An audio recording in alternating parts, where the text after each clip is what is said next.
Welcome back, guys. Today I'm bringing you a brand new, explosive series. To kick things off, let me ask you a quick question.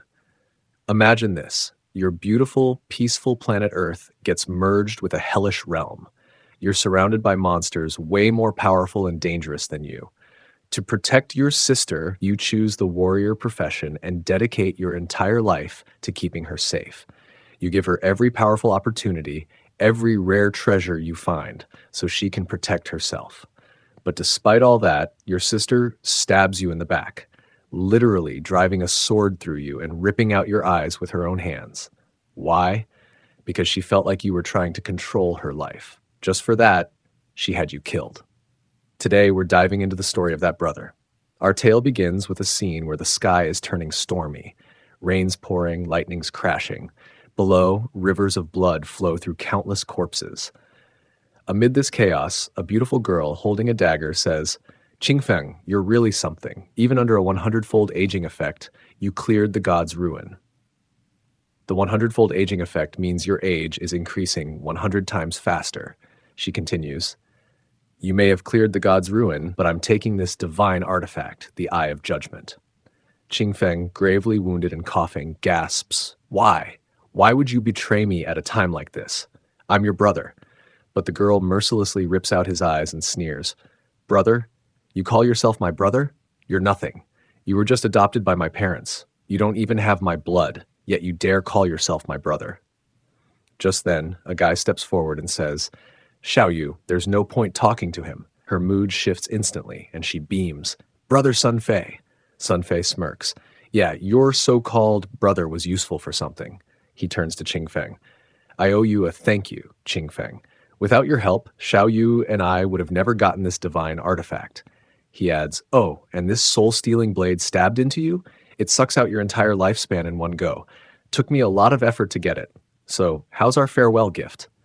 Fuming, Qin Feng grits his teeth and says, "Xiao Yu, after our parents died, I raised you. I supported you in school. When this game descended on our world, I risked my life countless times to protect you. I misjudged you, my dear sister." Xiao Yu snaps back. "After mom and dad died, you kept meddling in my life, bossing me around, controlling everything. Sun Fei and I needed your protection before, but with this divine artifact, we don't need you anymore." Sun Fei lunges with his twin swords, saying, "Qin Feng, just die quietly. I'll take good care of your sister." Qin Feng roars, "Even if I die here, I won't let you off." But in the next moment, Sun Fei's sword sends Qin Feng's head flying. We learn that in 2025, the godforsaken game merged with our world. Anyone who fell into a deep sleep was pulled into the game. The game's only currency was lifespan. Kill a monster, gain lifespan, die, lose it. Players could spend lifespan to bring abilities into the real world. The strongest could tear tanks apart with their bare hands, slice planes in half with a sword, or even survive a nuclear blast. The world changed rapidly, descending into chaos. Qin Feng struggled to survive with his sister, facing countless hardships. He barely made it into the global top 100 powerhouses, overcoming endless dangers to conquer the god's ruin and earn the divine artifact, the Eye of Judgment. He was qualified to reach the peak, but who could have imagined that his reward would be betrayal by his own family? All his efforts to protect Xiao Yu were just interference to her. His hard work and struggles paved the way for someone else's success. He couldn't accept it. If he could live again, he'd fight only for himself.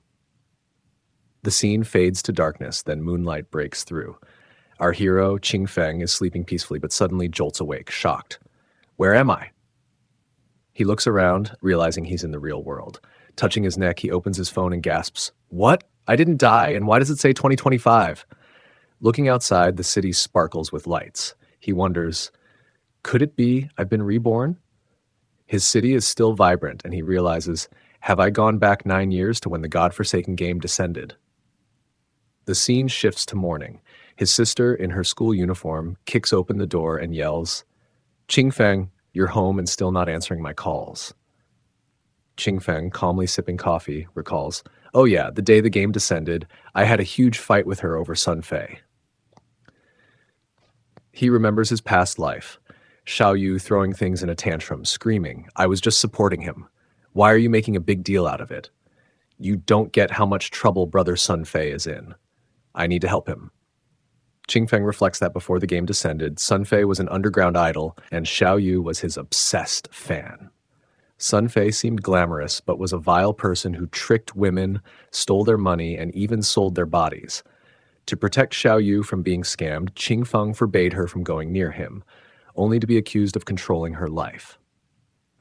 As Xiao Yu points and yells, "Hey, are you deaf? I'm screaming right here, and you're acting like you can't hear me. This is all your fault. Brother Sun Fei dropped from the top ranks this month because you wouldn't give me money to help him rank up." Qin Feng, done with her nonsense, slaps her hard. The impact sends her stumbling back, her cheek swelling, blood trickling from her mouth.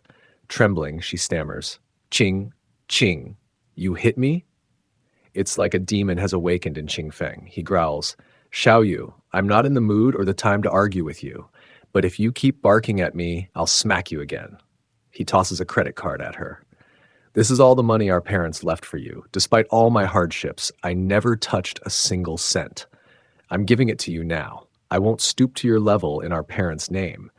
But from today, Qin Feng has no sister like you." He storms out, leaving her crying. In another room, he reflects, "In my past life, I missed so many opportunities protecting Xiao Yu. I skipped secret treasures and dungeons if they had the slightest risk. Now, without that burden, how far can I go?" He takes sleeping pills to enter the game, saying, "This time, I'll use my past life's knowledge to stay ahead. Xiao Yu, you're on your own now. And Sun Fei, I'm coming for your head." Burning with rage, he falls asleep. He wakes in a strange, watery place and says, "This is the career choice hall. I missed this place. The first time I was here, I was so nervous it took me hours to pick a career, wasting so much time." He stands before the warrior profession, recalling, "In my past life, I chose warrior after hours of thought to protect Xiao Yu. It's not weak, but it's not right for me now. Without her burden, I can clear this game faster. Mobility and reaction time are key." He moves to the assassin profession and declares, "This time I'll be an assassin." As he selects it, a notification appears. "The divine artifact, Eye of Judgment, has bonded with you." Shocked, Qin Feng hears another notification. "Eye of Judgment activated. You've received a unique attribute, Authority of Judgment." This passive ability auto-activates, granting him the highest ranked profession and talent upon entering the game. Ecstatic, Qin Feng says, "The Eye of Judgment bonded with me after my rebirth. Even if someone steals it, it's useless without me. Maybe my rebirth was because of it." But then, dark spikes pierce him, binding him as if the darkness itself wants to merge with him.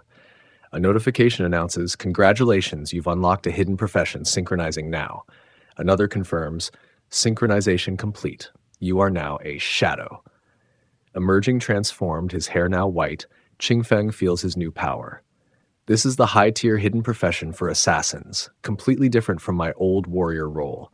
Just unlocking it makes me feel so strong." Checking his eyes, he says, "Every profession has a tiny chance of unlocking a high-tier hidden profession, and my Authority of Judgment guarantees it. What is this thing?" He begins to float, an eye-like shape opening behind him. Two notifications appear. Authority of Judgment surpasses even the genuine ancients and primordials in this universe. You cannot actively use it without divinity, but its passive features are unlocked. Qin Feng is stunned. It surpasses primordials in order? In my past life, in the 7th year of the game, a powerful player left the god-ambient realm for the realm of order, revealing the existence of order's power. No one else ever gained it. I never imagined I'd get this power at the start of my journey. Another notification confirms, "Profession change complete. Choose your alias." Qin Feng thinks, "Since my profession is born from shadow, my alias will be Shadow." A final notification declares, "Your alias is Shadow. You are now entering the godforsaken land." A voice warns, "This barren land is filled with countless monsters ready to tear you apart and steal your lifespan. Be cautious. Killing monsters outside town grants tradable lifespan, but dying costs half your lifespan, tradable and non-tradable." Shadow arrives in Shell Town, a safe zone where monsters don't exist and players can't attack each other. Lifespan loss here is 1x, matching real-world time. Nearby, players chatter, "What is this place? What's a profession alias?" Another says, "I came in with I'm already losing." Shadow thinks, "So many people are already here. Soon, powerful players from different countries will arrive, reshaping this world's law and order. As players notice Shadow, they whisper, "What kind of profession is that? He looks so different." Another says, "That dagger makes him look like an assassin." An assassin player chimes in, "I'm an assassin too, but why don't I look that cool? Look at his status, he's got skills." Shadow muses, "If I want to stay ahead of those powerhouses, I need to practice and get stronger fast. Practice waits for no one, and I'm not wasting time." As he moves forward, a light flashes and he shields his face. Teleported players appear in rough shape, screaming, "We teleport back to town after dying?" Others shout, "That wild monster was insane. One bite wiped out half our team. How do we fight it? It was just a level 1 crawl, and even with our full strength, we only took out a third of its health." One wails, "My lifespan, I lost half my life." They crowd around a girl, pleading, "Sister Liz, what do we do?" She clutches her head, then notices Shadow, who looks peculiar. Shadow spots her bow and arrows, thinking, she must have a hidden profession, too. The girl, with a smug grin, approaches him. "Big brother, looks like you've got a hidden class. Want to join our team? The monsters out there are brutal. One wiped us out in a single hit. We can't handle them alone, but we've got experience." Shadow smirks, thinking, "Experience? Experience dying?" He replies, "No need," and walks off. Her teammates jeer, "What a poser. If 5 of us couldn't beat it, what's he going to do alone? Those monsters are no joke." A sly guy adds, "Don't worry about him. He's got a hidden class. Even if he can't win, he can at least escape." Liz checks his status, seeing Shadow as his alias. "What a show-off," she mutters, then tells her team, "Let's follow him. Maybe we'll learn something about these monsters, or watch him crash and burn." As Liz and her team plan to follow Shadow, the scene sets up for an epic journey ahead. Will Shadow rise above his past betrayals and conquer the godforsaken land as the ultimate Shadow? Stay tuned to find out. Oh, and don't forget to subscribe and support the channel for more epic stories like this. Yo, our MC's out there hunting monsters now, and there's this girl tailing him, right? She's like, "Land abandoned by the gods, man. This place is way too quiet and hella dangerous. I don't even know how I ended up here, but I've got years of gaming experience." So I quick threw together a new crew. Even so, the moment they stepped out of Beginner Village, boom, first monster they see wipes the whole squad. Gone. That thing was not some weak-ass mob level 1 players should even dream of fighting. Meanwhile, the crew that's following the MC starts overthinking him like, "Yo, his starter weapon's different. I got a basic dagger, he's rocking a short blade, and why's he moving faster than me? I'm the assassin, my agility's supposed to be cracked. And on top of that, his outfit, way different." The girl watching him is like, "This guy's built different. Gotta be some rare player. I'm sticking close, we might learn something big." MC glances back once, and boom, panic. She ducks behind a tree, whispering, "Yo, did he see us?" Then he hits him with that shadow sneak, turns into straight up shadows, and just vanishes. The group's freaking out. Where'd he go? Dude just turned invisible. That's gotta be a stealth skill. Yo, that's OP. Cut to our MC, chilling a few steps away, listening to all of it. They're like, "Whatever, let's bounce back to town. We're basically already dead." They want to level up, find treasure chests, an NPC, anything, but our MC's stacking skills, Shadow Sneak and Shadow Majesty. He explains, Shadow Sneak's basic stealth. Turn invisible, land a boosted first hit, but it ends when you attack. Shadow Majesty, that one extends the stealth time and buffs it to the next level. It's busted. MC's smirking like, "With this combo, ain't no monster finding me in early game. Normal assassins, toast. But my Shadow class, built for this." He's thinking, these clowns think Beginner Town is for power leveling? Nah, it's just a warm-up zone. I'm out of here. Later on, he's like, "My stealth's about to run out, only lasts a bit, but the dope part, cooldown starts right away. I'll be invisible again in seconds." His stats flash up. Codename Shadow, class Shadow level 1. Non-tradable lifespan 75 years. Tradable, 0. Strength 10 plus 3, Constitution 10 plus 3, Agility 10 plus 8, Spirit 10 plus 5. He goes, "Everyone starts with 10s. Last life, I was a warrior, got plus 3 SDR and Con. Now, Shadow class boosts everything, especially agility." He's got 5 points to spend. Most noobs dump it into strength or spirit. Not this dude. He goes all in on agility. Early game, Agility's king. Can't kill what you can't touch, and monsters hit hard no matter what. Speed's your only savior. Then, growling. He looks up. There's a monster behind a tree glowing creepy-like. Stats flash, level 1 crawler, normal grade, still evolving. MC's like, this thing's the one that wiped those 4 players. Still absorbing lifespan. The thing lunges. MC's calm. Looks like it took some damage already. Time to finish it. He explains, monsters steal players' lifespans. If they get enough, they evolve. Crawler charges. MC fades into shadows. Right before it hits him, gone. Crawler's confused. Then, wham, MC drops from above with a sneak attack. Critical hit. One-shot kill. Notification, 174 damage dealt. Crawler defeated, plus 10 XP. MC goes, didn't expect a full one-shot, but hit in the neck sealed it. Another alert, backstab triggers if you hit from a blind spot, double damage. MC's like, so backstab plus sneak attack shadow buffs equals insta-delete. He remembers his warrior life. Back then, crit hits were like 40 damage. Now, he's absorbent. New message, +9 tradable lifespan, 54 years non-tradable. 5 players died here. Crawler absorbed their years. I got 54. Not bad. Non-tradables whatever for now, though. Then it pops. His eye of judgment kicks in. Grants a rare talent. Endless infinity evolution. Grind solo and you earn evolution points. 5 every 24 hours or more for bosses. New alert, he uses 4 points. Shadow sneak upgrades to bronze. Stealth time goes from 12 to 16 secs. Stealth break damage from 60 to 90. Cooldown drops a bit. Backstab also levels up. 10%, 10%, 15% back attack boost. MC's hyped. 16 seconds. Double it with majesty, and we're talking 32 seconds of invisibility, yo. I could one-shot a fresh crawler now. Then, yo, check this skinny dude. He soloed a monster. It's a couple. Girl's hyping her guy, dude's flexing. You need help, bro? I'll carry you. MC sees something behind them. Massive spider with a bunch of eyes chilling in a tree. He thinks, nah, bro, something's about to carry you. Monster drops. Level 1 nature, boss grade, over 1600 HP, and it controls mini spiders. Total death trap for newbies. Nature swoops, wipes out the couple instantly. MC's like, perfect time to test my upgrades. He hits it mid-mouth. Boom! Purple blood sprays. Notification, 338 damage. Weak point hit. He ducks, takes 9 damage. Lucky I got high agility, or I'd be dead too. Nature's losing it, smashing trees. MC's like, they ain't dumb. Monsters don't just stand there like bosses in old games. They Obi-Wan your location and blast randomly.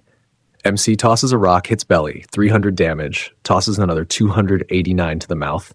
He's playing hit and hide with cooldown timers. Cut to town, leaderboard flashes. Player Shadow defeated Bronze Nature, first in Cell Town to reach level 2. Everyone's shook. No way, dude soloed a boss?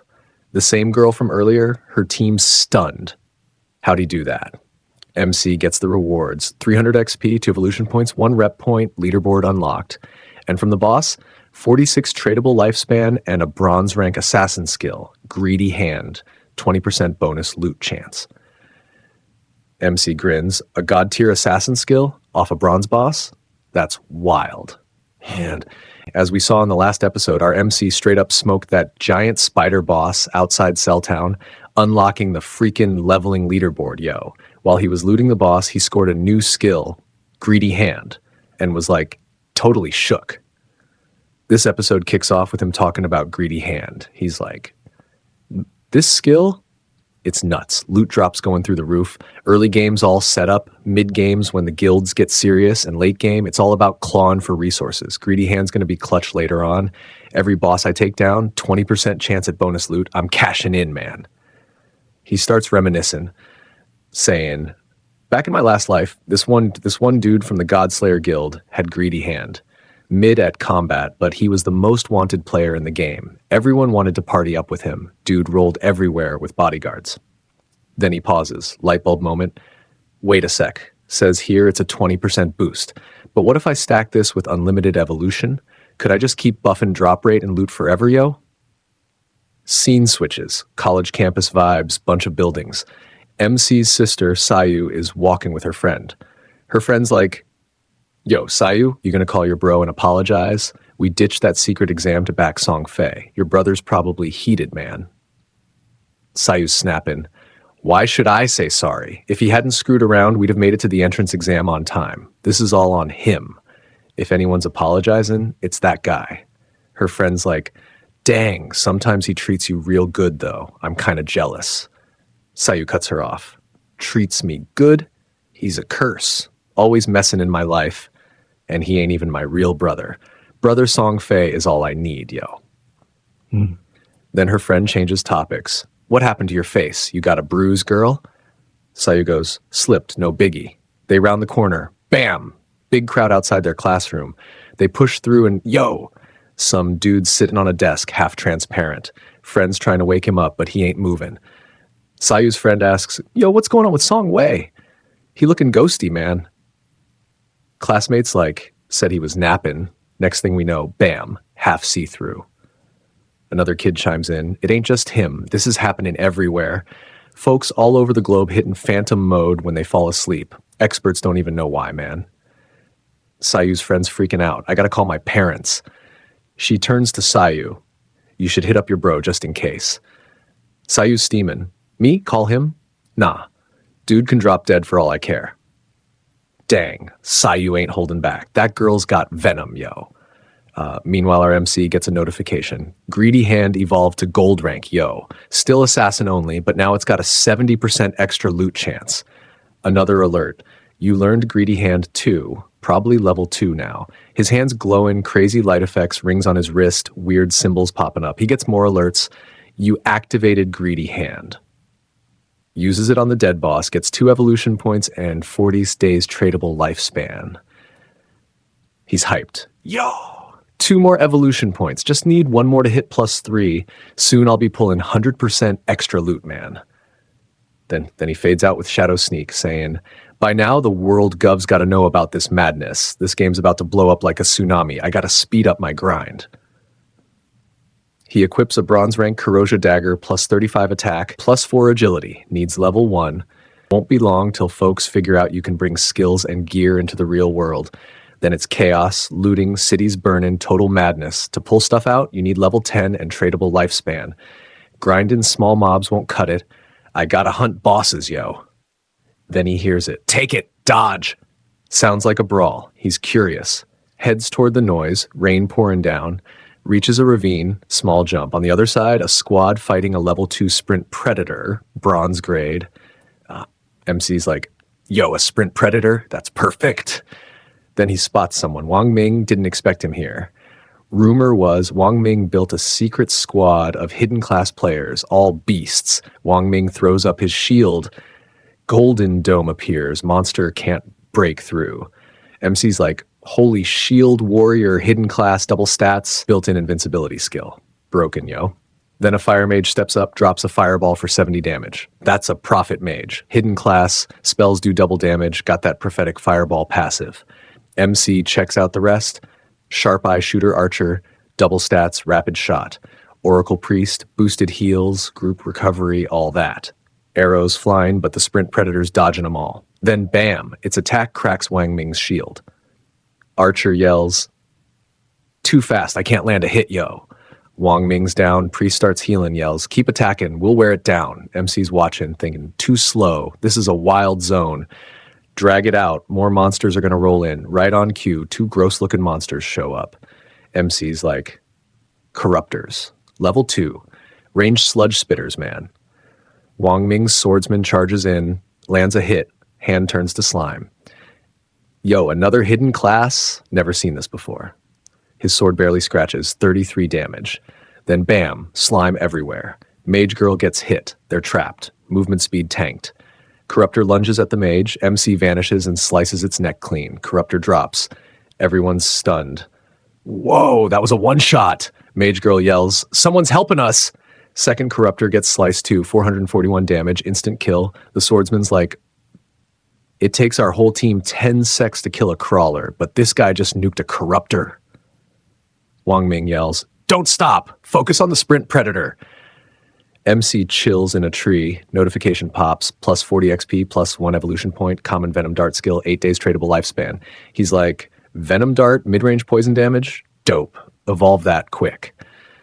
It hits silver rank, 120 attack, 50 poison damage per sec for 5 secs, 5 sec cooldown. Can't stack, needs level 2. Wong's still battling, but a tentacle stabs through him. Dude's screaming, yo. Healer's stressing. I can't keep up. Then, boom, a poison dart lands square in the boss's face, half HP gone in one hit. Everyone's yelling, what the hell? Who is this guy? Monster backs off, blood gushing. 5 seconds later, dead. Alert pops. You dealt 90% plus damage. All loot's yours. You killed a bronze sprint predator. Plus 600 XP. You hit level 3. Plus 2 evolution points. 55 days tradable lifespan. MC's like, didn't think my darts would trigger passive buffs. Forget throwing rocks. I can snipe from stealth now. Early game, mid game, I own this. Wang Ming barely survives. He's shaken. That damage, was that even human, man? Loot light flashes, then disappears. Wang's stunned. It's gone? He took it? He clasps his hands. Hey, mystery man, thanks for saving us. Can I get your name? MC's voice echoes. Thanking me? Don't trust folks that easy out here, yo. We'll bounce. I'm Wang Ming. If you ever need anything, hit me up, man. Lindsay adds, I'm Lindsay. Thanks for saving me. Can I add you as a friend? Another dude's like, enough chatting. Let's go. Loots the body. Plus 3 evolution points, 55 days tradable lifespan. Bronze Sprint Predator Leather Grove. He equips it, 9 defense, plus 5 all resists, plus 15% cooldown speed. He's like, sweet loot, man. Then says, got tons of skill books and gear I don't need. Once my bag's full, I'm heading back to town to trade for lifespan. In a dead serious voice, he adds, this life, my progress is 100x faster than before. Song Fei, I'm coming for you, man. Hey, that's a wrap for this episode, yo. Let me know what you thought of the video. If you're vibing with it, smash that like. Little spoiler. Next step, MC's sisters enter in the game. Will he help her? Forgive her? Guess we'll see, man.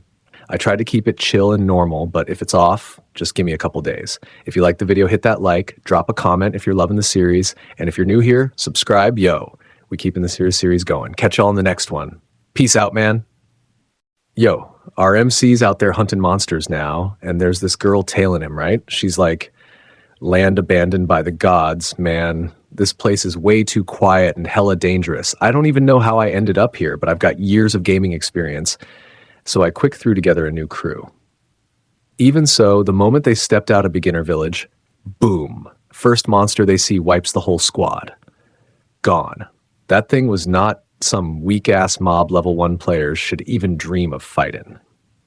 Meanwhile, the crew that's following the MC starts overthinking him like, yo, his starter weapon's different. I got a basic dagger, he's rocking a short blade, and why is he moving faster than me? I'm the assassin, my agility's supposed to be cracked. And on top of that, his outfit, way different. The girl watching him is like, this guy's built different. Gotta be some rare player, I'm sticking close, we might learn something big.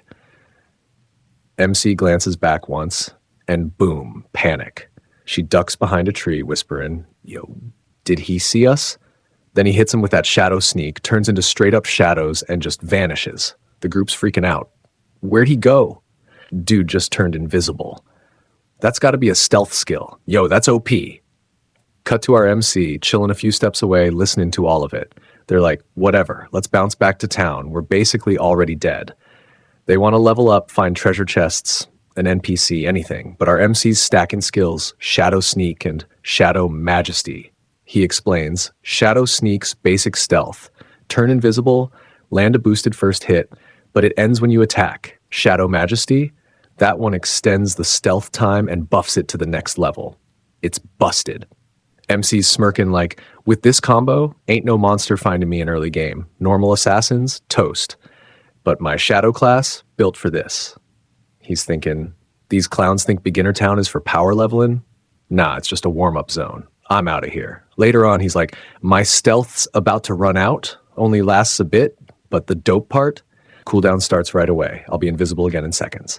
His stats flash up, codename Shadow, class Shadow level 1, non-tradable lifespan 75 years, tradable 0.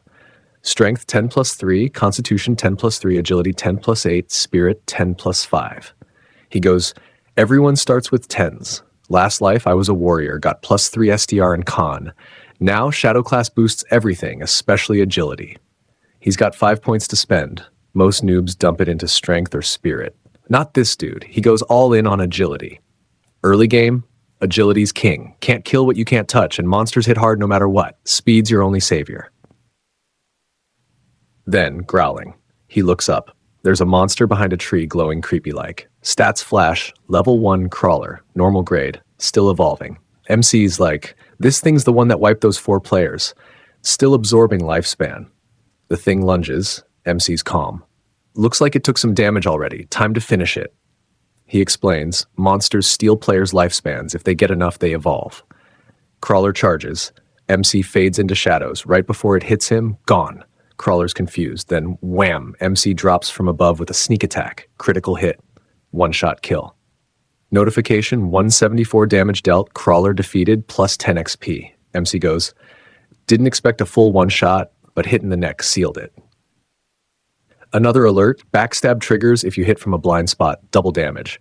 MC's like, so backstab plus sneak attack shadow buffs equals insta-delete. He remembers his warrior life. Back then, crit hits were like 40 damage. Now, he's absorbent. New message, +9 tradable lifespan, 54 years non-tradable. 5 players died here. Crawler absorbed their years. I got 54. Not bad. Non-tradables whatever for now, though. Then it pops. His eye of judgment kicks in. Grants a rare talent. Endless infinity evolution. Grind solo and you earn evolution points. 5 every 24 hours or more for bosses. New alert, he uses 4 points. Shadow sneak upgrades to bronze. Stealth time goes from 12 to 16 secs. Stealth break damage from 60 to 90. Cooldown drops a bit. Backstab also levels up. 10%, 10%, 15% back attack boost. MC's hyped. 16 seconds. Double it with majesty, and we're talking 32 seconds of invisibility, yo. I could one-shot a fresh crawler now. Then, yo, check this skinny dude. He soloed a monster. It's a couple. Girl's hyping her guy, dude's flexing. You need help, bro? I'll carry you. MC sees something behind them. Massive spider with a bunch of eyes chilling in a tree. He thinks, nah, bro, something's about to carry you. Monster drops. Level 1 nature, boss grade, over 1600 HP, and it controls mini spiders. Total death trap for newbies. Nature swoops, wipes out the couple instantly. MC's like, perfect time to test my upgrades. He hits it mid-mouth. Boom! Purple blood sprays. Notification, 338 damage. Weak point hit. He ducks, takes 9 damage. Lucky I got high agility, or I'd be dead too. Nature's losing it, smashing trees. MC's like, they ain't dumb. Monsters don't just stand there like bosses in old games. They Obi-Wan your location and blast randomly. MC tosses a rock, hits belly, 300 damage, tosses another 289 to the mouth. He's playing hit and hide with cooldown timers. Cut to town, leaderboard flashes. Player Shadow defeated Bronze Nature, first in Cell Town to reach level 2. Everyone's shook. No way, dude soloed a boss? The same girl from earlier, her team's stunned. How'd he do that? MC gets the rewards, 300 XP, 2 evolution points, 1 rep point, leaderboard unlocked. And from the boss, 46 tradable lifespan and a bronze rank assassin skill, Greedy Hand, 20% bonus loot chance. MC grins, a god tier assassin skill off a bronze boss? That's wild. And as we saw in the last episode, our MC straight up smoked that giant spider boss outside Cell Town, unlocking the freaking leveling leaderboard, yo. While he was looting the boss, he scored a new skill, Greedy Hand, and was like totally shook. This episode kicks off with him talking about Greedy Hand. He's like, this skill, it's nuts. Loot drops going through the roof. Early games all set up. Mid games when the guilds get serious, and late game, it's all about clawing for resources. Greedy Hand's going to be clutch later on. Every boss I take down, 20% chance at bonus loot. I'm cashing in, man. He starts reminiscing, saying, back in my last life, this one dude from the Godslayer Guild had Greedy Hand. Mid at combat, but he was the most wanted player in the game. Everyone wanted to party up with him. Dude rolled everywhere with bodyguards. Then he pauses. Lightbulb moment. Wait a sec. Says here it's a 20% boost. But what if I stack this with unlimited evolution? Could I just keep buffing drop rate and loot forever, yo? Scene switches. College campus vibes, bunch of buildings. MC's sister, Sayu, is walking with her friend. Her friend's like, yo, Sayu, you gonna call your bro and apologize? We ditched that secret exam to back Song Fei. Your brother's probably heated, man. Sayu's snapping. Why should I say sorry? If he hadn't screwed around, we'd have made it to the entrance exam on time. This is all on him.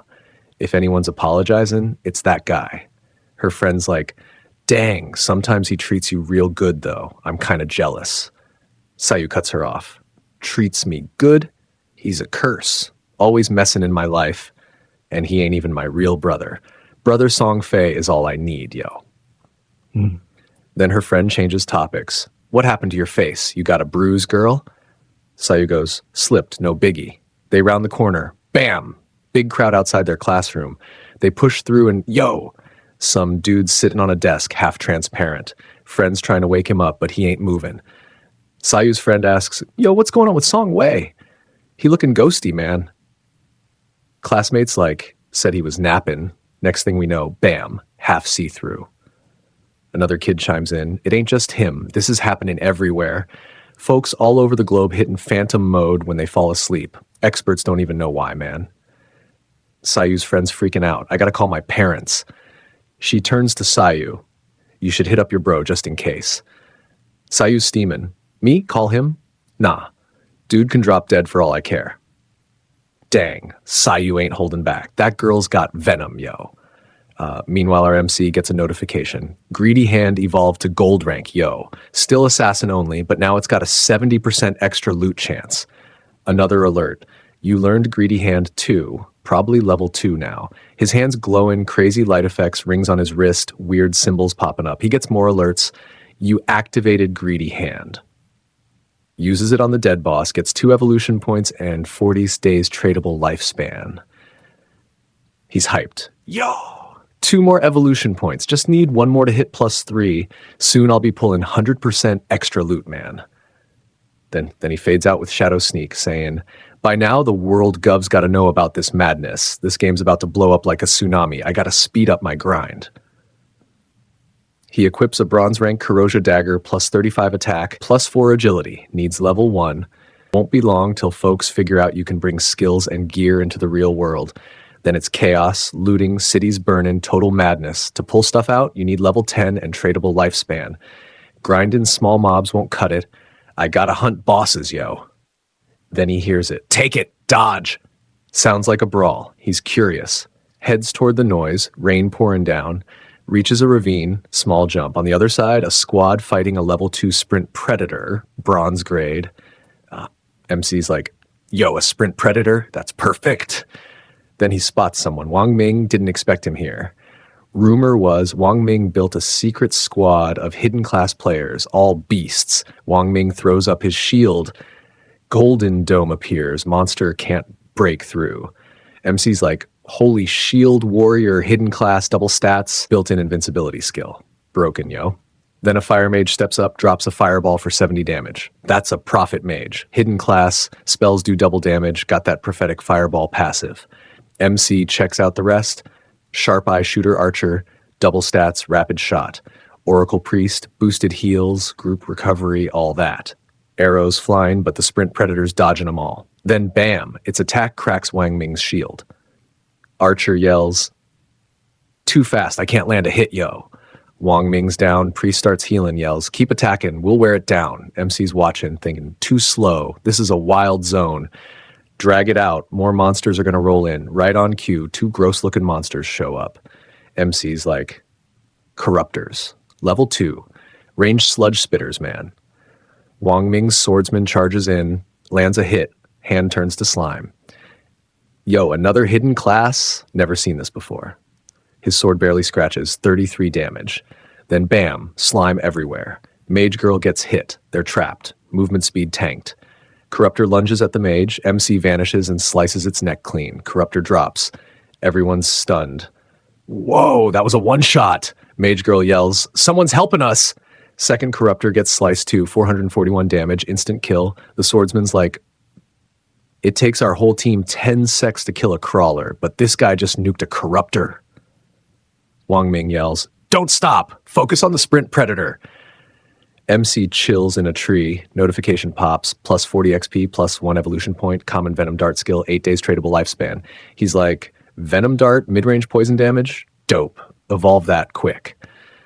It hits silver rank, 120 attack, 50 poison damage per sec for 5 secs, 5 sec cooldown. Can't stack, needs level 2. Wong's still battling, but a tentacle stabs through him. Dude's screaming, yo. Healer's stressing. I can't keep up. Then, boom, a poison dart lands square in the boss's face. Half HP gone in one hit. Everyone's yelling, what the hell? Who is this guy? Monster backs off, blood gushing. 5 seconds later, dead. Alert pops. You dealt 90% plus damage. All loot's yours. You killed a bronze sprint predator. Plus 600 XP. You hit level 3. Plus 2 evolution points. 55 days tradable lifespan. MC's like, didn't think my darts would trigger passive buffs. Forget throwing rocks. I can snipe from stealth now. Early game, mid game, I own this. Wang Ming barely survives. He's shaken. That damage, was that even human, man? Loot light flashes, then disappears. Wang's stunned. It's gone? He took it? He clasps his hands. Hey, mystery man, thanks for saving us. Can I get your name? MC's voice echoes. Thanking me? Don't trust folks that easy out here, yo. We'll bounce. I'm Wang Ming. If you ever need anything, hit me up, man. Lindsay adds, I'm Lindsay. Thanks for saving me. Can I add you as a friend? Another dude's like, enough chatting. Let's go. Loots the body. Plus 3 evolution points, 55 days tradable lifespan. Bronze Sprint Predator Leather Grove. He equips it, 9 defense, plus 5 all resists, plus 15% cooldown speed. He's like, sweet loot, man. Then says, got tons of skill books and gear I don't need. Once my bag's full, I'm heading back to town to trade for lifespan. In a dead serious voice, he adds, this life, my progress is 100x faster than before. Song Fei, I'm coming for you, man. Hey, that's a wrap for this episode, yo. Let me know what you thought of the video. If you're vibing with it, smash that like. Little spoiler. Next step, MC's sisters enter in the game. Will he help her? Forgive her? Guess we'll see, man. I tried to keep it chill and normal, but if it's off, just give me a couple days. If you like the video, hit that like, drop a comment if you're loving the series, and if you're new here, subscribe, yo. We keeping the series going. Catch y'all in the next one. Peace out, man. Like we saw in the last episode, our MC was stacking crazy loot with greedy hand, saying his backpack's maxed out. He's like, gotta hit town ASAP to sell this stuff, yo. He also saved Wang Ming's crew and is now plotting revenge on Song Fei, man. This episode starts with a team throwing down against some monsters. One dude in the group's like, yo, these monsters keep pouring in. We got a jet. But then a shadow of a giant tree monster looms over him. His buddy's yelling, hey, what you doing just standing there, man? Dude's so freaked he can't even get a word out. The team clocks this weird tree-like monster with a creepy hole in its center. They're screaming, what the hell is this thing, yo? The monster pushes its gut forward and a ton of purple aura vines shoot out like freaking spears, slicing through every player. They're yelling and wailing, but not one makes it. They all get zapped back to Cell Town, man. One guy's raging, damn monsters. They always roll deep, and when their health's low, they book it. Another dude, drenched in sweat, goes, we gotta hit level 3 to quit this game. If this keeps up, how we ever gonna make it, yo? One team member tells their captain, feels like we need more bodies. Maybe 6 or 10 would do, man. Captain's like, nah, that ain't enough. I saw a 10-man squad get slaughtered by a huge monster pack, and too many people, you'll pull a boss. Just saw a 40-man crew aggro a monster called Damned. It wiped out over 30 of them with one move, yo. We see another teleport formation pop off, and that cocky girl's team ports back in. They're losing it. Like, if we can't reach level 3, are we trapped here forever, man? We got here after sleeping, so it's just our minds in this game. If we can't bail, our real bodies will starve or die of thirst. Yo. The cocky girl's sister Lee snaps, damn it, why is this game so damn tough? Her teammate, shaking, says, Sister Lee, we've died 3 times already, and our tradable lifespan's under 10 days, man. What happens if it hits 0? She's like, true or not, we can't afford to die again, yo. She checks the leaderboard. Shadow's already level 3. Wang Ming's level 1, and some dude named Valhalla's also level 1, both warriors. But she's fixated on Shadow, thinking, this Shadow guy's leveling up stupid fast. Burnin' with envy. She's like, he's got to know some tricks to grind like that. We got to convince him to carry us to level 3 so we can bounce out of this game, man. Fired up, she yells, spread the word. If Shadow gets me to level 3, I'll pay him 10 million cash in the real world, yo. Her teammates shook like, what, 10 million? She's thinking, if I were him, no way I'd pass on 10 mil, man. Meanwhile, MC drops a monster with his magical dart, getting a notification. You killed a level 2 contaminator, plus 20 XP, plus 1 evolution point. Shadow scoops the loot, saying, "Hey, I got enough evolution points now, yo." He tells the system, "Evolve my Hand of Everest." It eats 5 points, leaving him with 0. We see the shiny new Hand of Everest, now Platinum Jade rank, an assassin skill usable on dead monster bodies. Before, it had a 160% chance for extra loot. Now it's 116%, with a 20% shot it up in the loot's reality level by 1 man. MC's stoked, like, a 20% chance to level up my loot? If I keep evolving this, I could hit 100%, maybe 200%. That's freaking wild, yo. He's about to dip when an alert hits. Turn around, he sees that giant tree monster. Damned. He's like, that's the damned that Captain was talking about, the one that smoked 30 out of 40 players with 1 skill, man. Info pops up, bronze level boss. MC spots glowing life force in its mouth, saying, looks like it's still digesting lifespan. It's going to turn silver level soon. That's a ton of lifespan. Broly took out that 40-man crew solo, yo. His math's a little shaky, though. He pulls up his system screen, like, man, my backpack's full already. Talk about bad luck. If I kill this thing, I can't carry the loot. Alright, I'll mark this spot on my map and come back to clap it, man. Slipping into shadows, he says, this boss needs time to level up anyway. I'll sell my gear in town, and by the time I'm back, it'll be ready for me to wreck, yo. Cut to Cell Town, where everyone's buzzing. Someone's like, yo, you hear? Some chick's offering 10 million to get leaderboard topping Shadow to boost her to level 3. A bald dude gripes. We're out here dying, losing lifespan, while rich folks keep scheming new ways out, man. A girl with wild hairs crying, normies like us ain't ever escaping this game, yo. Then out of the darkness, Shadow steps up and everyone's floored. He hits sell on his system and a stall pops up, screen blaring. Sales open for 10 minutes, gear and skills up for grabs. Buy quick, yo. Crowd goes nuts, yelling, oh my god, how'd this dude just appear? He's got 2 bronze level gears and wants to sell 2 more for cash. He dropped a bronze level boss and check his name. Shadow, yo. Another's like, holy crap, is this really the #1 Shadow? Man.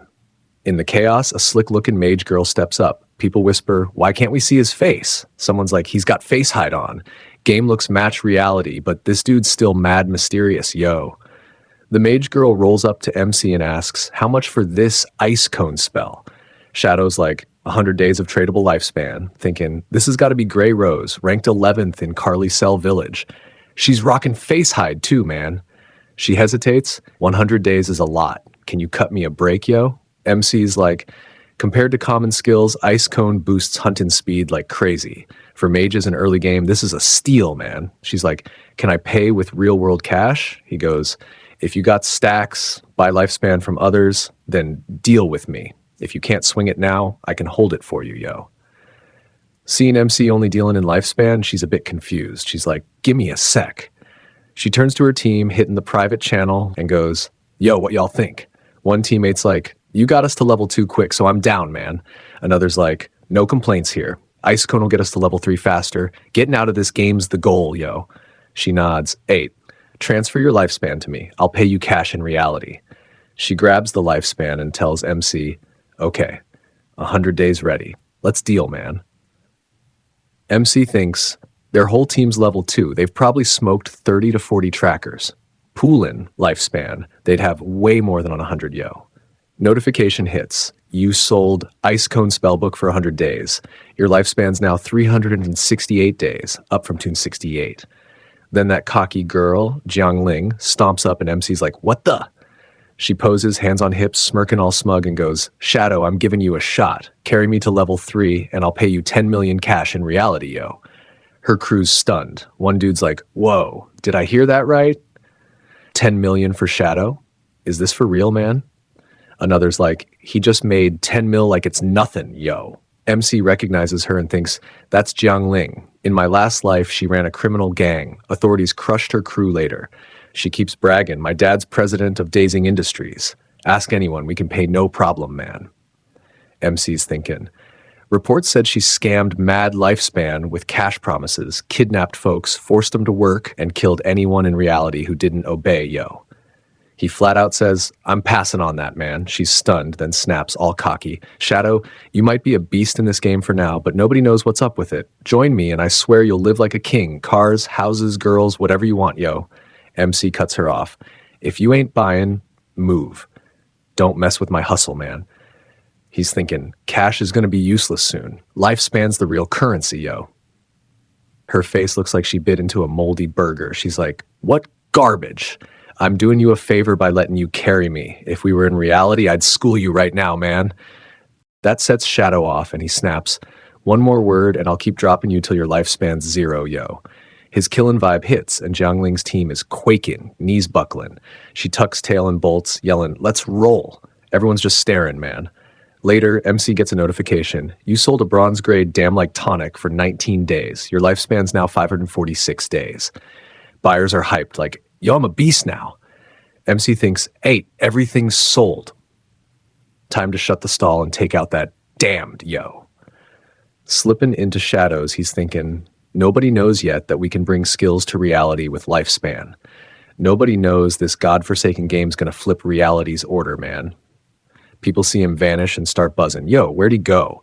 What kind of class is that? But MC tunes him out, thinking all those 1,000-year legacies we flex, they're about to be worthless. Strength's gonna be the only foundation, yo. And that's where the video cuts off, man. If you're feeling it, smash that like button. New to the channel? Hit subscribe and drop in the comments how this video and series are hitting. Hope it's giving you some vibes, probably a little break from those end of semester blues, yo. My videos gotta be easing that stress a bit, right? Session. If you got suggestions for dope series nobody's covered, or maybe just a couple chapters done and dropped, let me know in the comments. I read them all and check out your picks. If I'm vibing with it, I'll break it all down, man. So if you dug the video, hit that like, tell me how the series is going, and we'll catch up in the next episode. Peace out, yo. Like we saw in the last episode, everyone's struggling to fight these monsters, all thinking how to hit level 3 and bounce from this game, man. That cocky girl, Miss Lee, was scheming the same thing, so she spread word everywhere that if Shadow, our MC, carries her to level 3, she'll pay him 10 million cash in reality. Yo. Meanwhile, MC's backpack was stuffed with monster loot, so he hit the village to sell it off.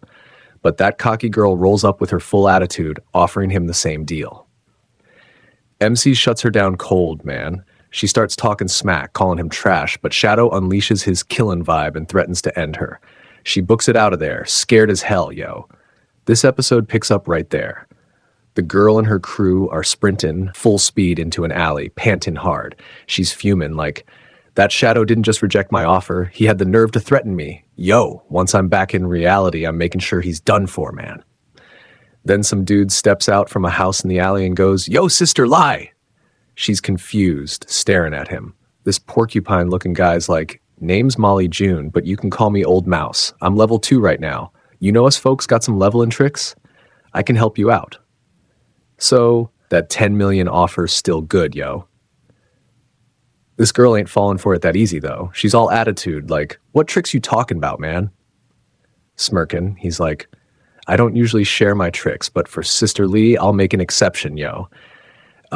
If you want to level up fast, dump all your initial attribute points into agility. That'll make you fast enough to outrun crawlers. You get what I'm saying, right? She's shocked, thinking, oh, so that's how this game works? Damn, I put all 5 of my initial points into strength, man. She tells Old Mouse, 8, you dropped some real knowledge. Let's go level up, yo. In her head, she's like, whatever. At least I found someone who knows how the strong players are grinding. She adds, you ain't as powerful as Shadow, so I'll offer you 5 million. Get me to level 3, and when we hit reality, I'll pay you 5 mil cash, man. You down? Old Mouse is like, no problem. That Shadow guy's strong, but he's got to be dumb as hell to turn down 10 million, yo. What an idiot, man. Scene switches to Shadow, hopping from branch to branch, moving through the forest like a ghost.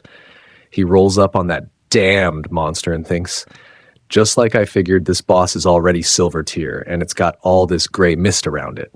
Is it still evolving, yo? He pulls out his poison dart and thinks, it'll take 7 or 8 hours for this thing to go from silver to gold tier. Nah, I ain't that lazy to wait that long, man. He breaks stealth, chucks a dart, and it smacks the monster for 659 damage. The thing screams, losing it as its health keeps dropping, 219 per tick from the venom effect. Yo. MC dips back into shadows with Shadow Sneak while the monster, Ragin, starts charging an attack. He's thinking, a silver tier boss has 2 to 3 times the health of a bronze one. The monster screeches, slamming its hands down, glaring at a light ball. Purple attacks burst out, and MC's like, if I'm calculating right, this boss's health is about 2 or 3 venom darts worth. I'm dodging all its attacks easy while invisible, yo. He plans, gotta wait for my stealth cooldown to reset, then I'll toss a dart right in the middle of its crazy attacks and slip out of range, man. The monster uses its skill and goes into cooldown, its whole body shaken. MC sees his shot, charges with a dart, breaks stealth, and nails it right in the head. Blood gushes out like a popped water balloon in Holy, and the venom keeps hitting for 5 seconds straight. The monster roars, tucks tail, and starts running. Yup, you heard that right. A silver tier boss is running scared from MC, yo. He's thinking, its health's almost gone. That's why it's bolting. If it stayed and used its skills, I'd have to work harder, but this is easier, man. He goes full speed, breaks stealth, and slams another attack into its head, thinking, surrendering without a fight? Too easy, yo. The monster drops dead. Notification pops. Congrats, you killed a silver tier Curse Master monster. Play 1800 XP, and congrats, you hit level 5. You got 4 evolution points and 124 days of tradable lifespan, yo. MC's hyped, laughing, and yelling, no way, I leveled up twice and scored 4 evolution points, man. He raises his hand, activating Greedy Hand, and a notification confirms it worked. Plus 4 evolution points and another 4 evolution points, plus 124 days of tradable lifespan and another 124 days. Yo. Shadow's like, straight up double bonus. So a silver tier boss guarantees 12 evolution points and 372 days of lifespan, man. Another notification hits, your Greedy Hands extra effect triggered, 1 silver tier item in your loot upgraded to gold tier, yo. Shadow's like, so it dropped gold tier loot? That's what I expected from Emerald Greedy Hand with its 20% chance to upgrade loot, man. Looking at the haul, he says, damn, it dropped like 7 or 8 equipment pieces. My backpack's only got 10 slots and I just emptied it. So after killing this boss, I gotta head back to the village, yo. What a time waster. Hope this Curse Master dropped a storage item or ring to give me more slots, man. He reaches for the gold tier item, sees it, and gets hyped, saying, yo, this is... Scene shifts to the village where a girl pops out of a teleport formation saying, finally, we made it back alive, yo. She's from Wang Ming's team. A dude's like, thanks to Wang Ming, we hit level 3 and got back to town safe, man. The girl's like, for real, Wang Ming's a beast. Wang Ming chimes in, yup, that's all our hard work paying off, yo. The girl, acting all shy and dramatic, says, it's so embarrassing. I didn't get to add that big shot to my friend list. I was probably covered in dirt, so he didn't even notice me, man. Her teammate's like, maybe if you'd worn that fresh dropped gear, he'd have said, yes, yo. They're talking about Shadow, of course. Then an announcement hits, leaderboard update, Shadow's reached level 5. Everyone loses it, yelling, what? He jumped from level 3 to 5? Did he kill some insane boss, yo? The crowd's buzzing. Someone's like, 10 minutes ago, I saw that big shot selling gear here. He leveled up twice that fast? Dude's unreal, man. Another guy's like, my sister's 18 now. If he likes her, I could get some perks and level up, yo. His buddy's like, come on, he turned down 10 million. He ain't looking at your sister, man. A guy from Wang Ming's team groans, damn, we barely hit level 3 and that dude's already level 5? How's that fair, yo? Seeing his depression, Wang Ming looks over but stays quiet at first. Then he clears his throat, grabbing everyone's attention and says, hey, don't overthink it. Let's get back to reality first and warn our friends and family about this godforsaken game. The world's law and order is about to flip. Chaos is coming, but we can at least prep our people, yo. They start logging off, a formation glowing around them, and they're like, let's log out for now, man. Wang Ming wakes up in reality, slowly standing, holding his head. A dude next to him's like, look, brother Wang Ming's awake, yo. Another guy nearby says, go tell the team leader Wang Ming's up and bring him here, man. His whole team's standing around. One guy rolls up like, brother Wang Ming, you good? We were worried sick, yo. You know how you looked? Half transparent, man. Don't scare us like that. I told you to rest yesterday, didn't I? Anyway, I'm here keeping an eye on that suspect you mentioned. Seeing everyone freaking out, Wang Ming's stressed, sweat dripping down his face. He yells, "Get everyone together. Something big's going down, yo." And with that shout, at the end, we found out he's outside a police station. This episode kicks off right there at the station, where someone's yelling, "You reported forming a hidden profession team that was on the verge of wiping out, but someone saved you, yo." Wang Ming's like, "Yeah, his name's Shadow. When he saved us, he was level 3. But by the time we hit level 3, he was already level 5, jumping 2 levels, man." His senior officer's like, 2 levels? He's level 5 now? Ain't he the top player in the whole world? How'd he pull that off, yo? Wang Ming goes, "Maybe he took down a boss or something like that, man." The officer next to him's like, "If he was level 3 an hour ago, why didn't he come back to reality after hitting level 3? Another cop chimes in, "What if he ain't got no close relatives in the real world and don't need to report to any family, yo?"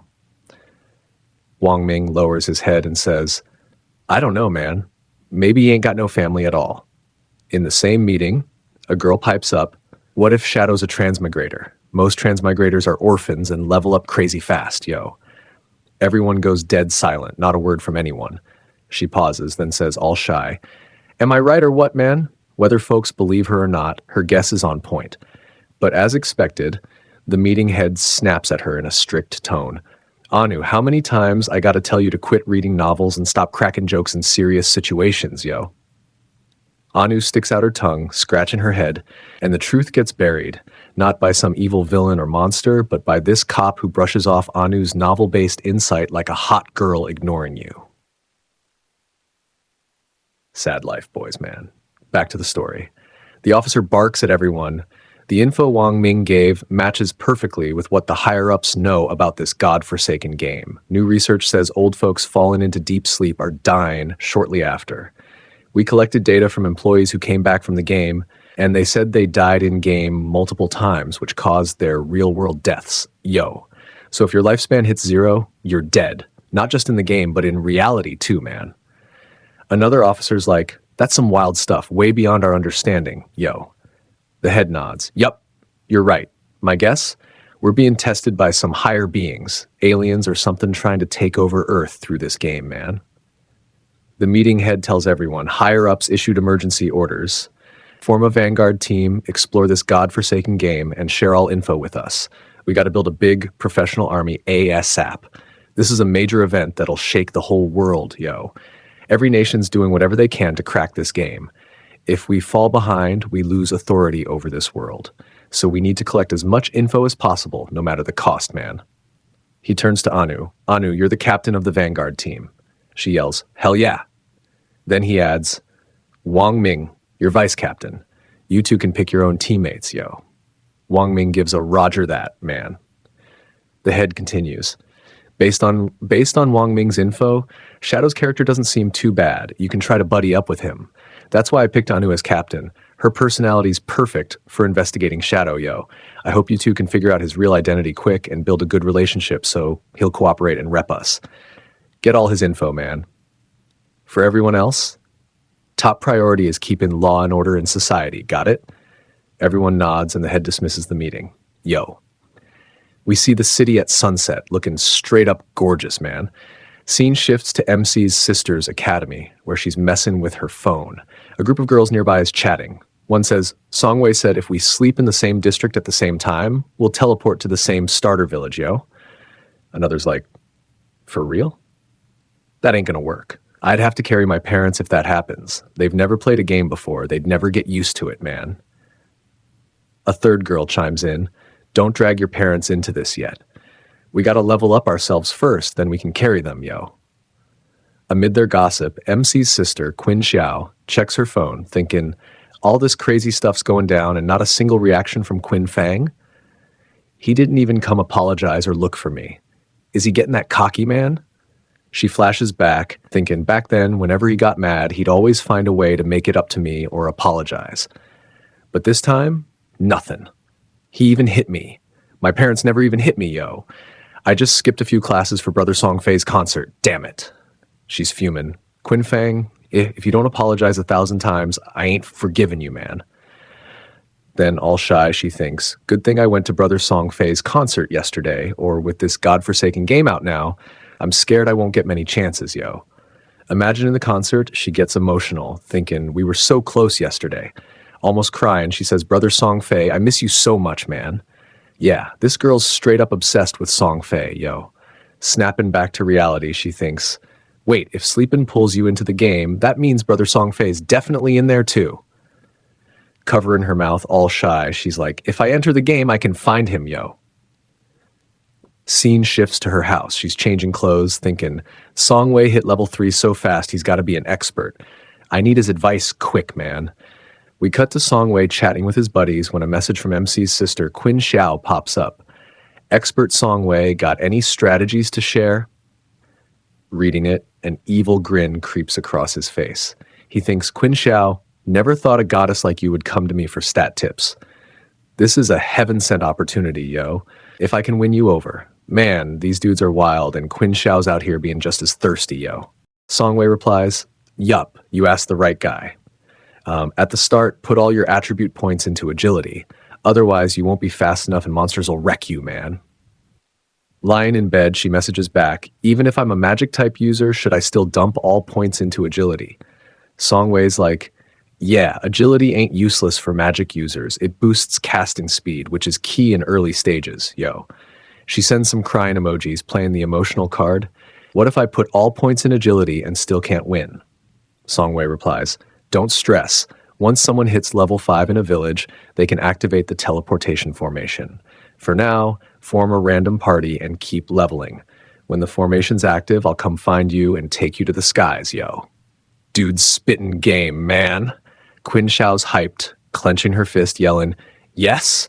She flops onto her bed, hugging her pillow like, this is perfect. Like I thought, these clingy simps can be useful sometimes. I found someone to carry me, yo. Qin Feng, keep your cocky attitude. I'm heading into the game now. When you show up, I'll be way higher level than you, man. And when that time comes, I ain't carrying you at all, yo. Scene switches to MC checking his gold tier loot. It's a curse ring, usable by any profession. It boosts all attributes by +8, adds 26 dark element resistance, and increases weak point attack multiplier by +0.1. Requirements level 4, but MC is already level 5, so he's good, yo. Picking it up, he's like, this adds +8 to all attributes? That's 32 total points. Like 3 level ups in one ring, man. Plus, it's got dark element resistance. This'll be clutch for fighting monsters. He checks his weak point multiplier. It was 1.4 before, now 1.5 with this ring, yo. His eyes land on a skill, and he's stoked. It's a silver tier instant shadow slash, an assassin skill. You flash in one direction up to 15 meters, go invisible for 5 seconds, and hit enemies in your path with 3 slashes.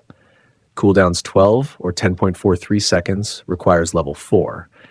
And each slash deals 100 damage, counting as a backstab, but not weak point damage.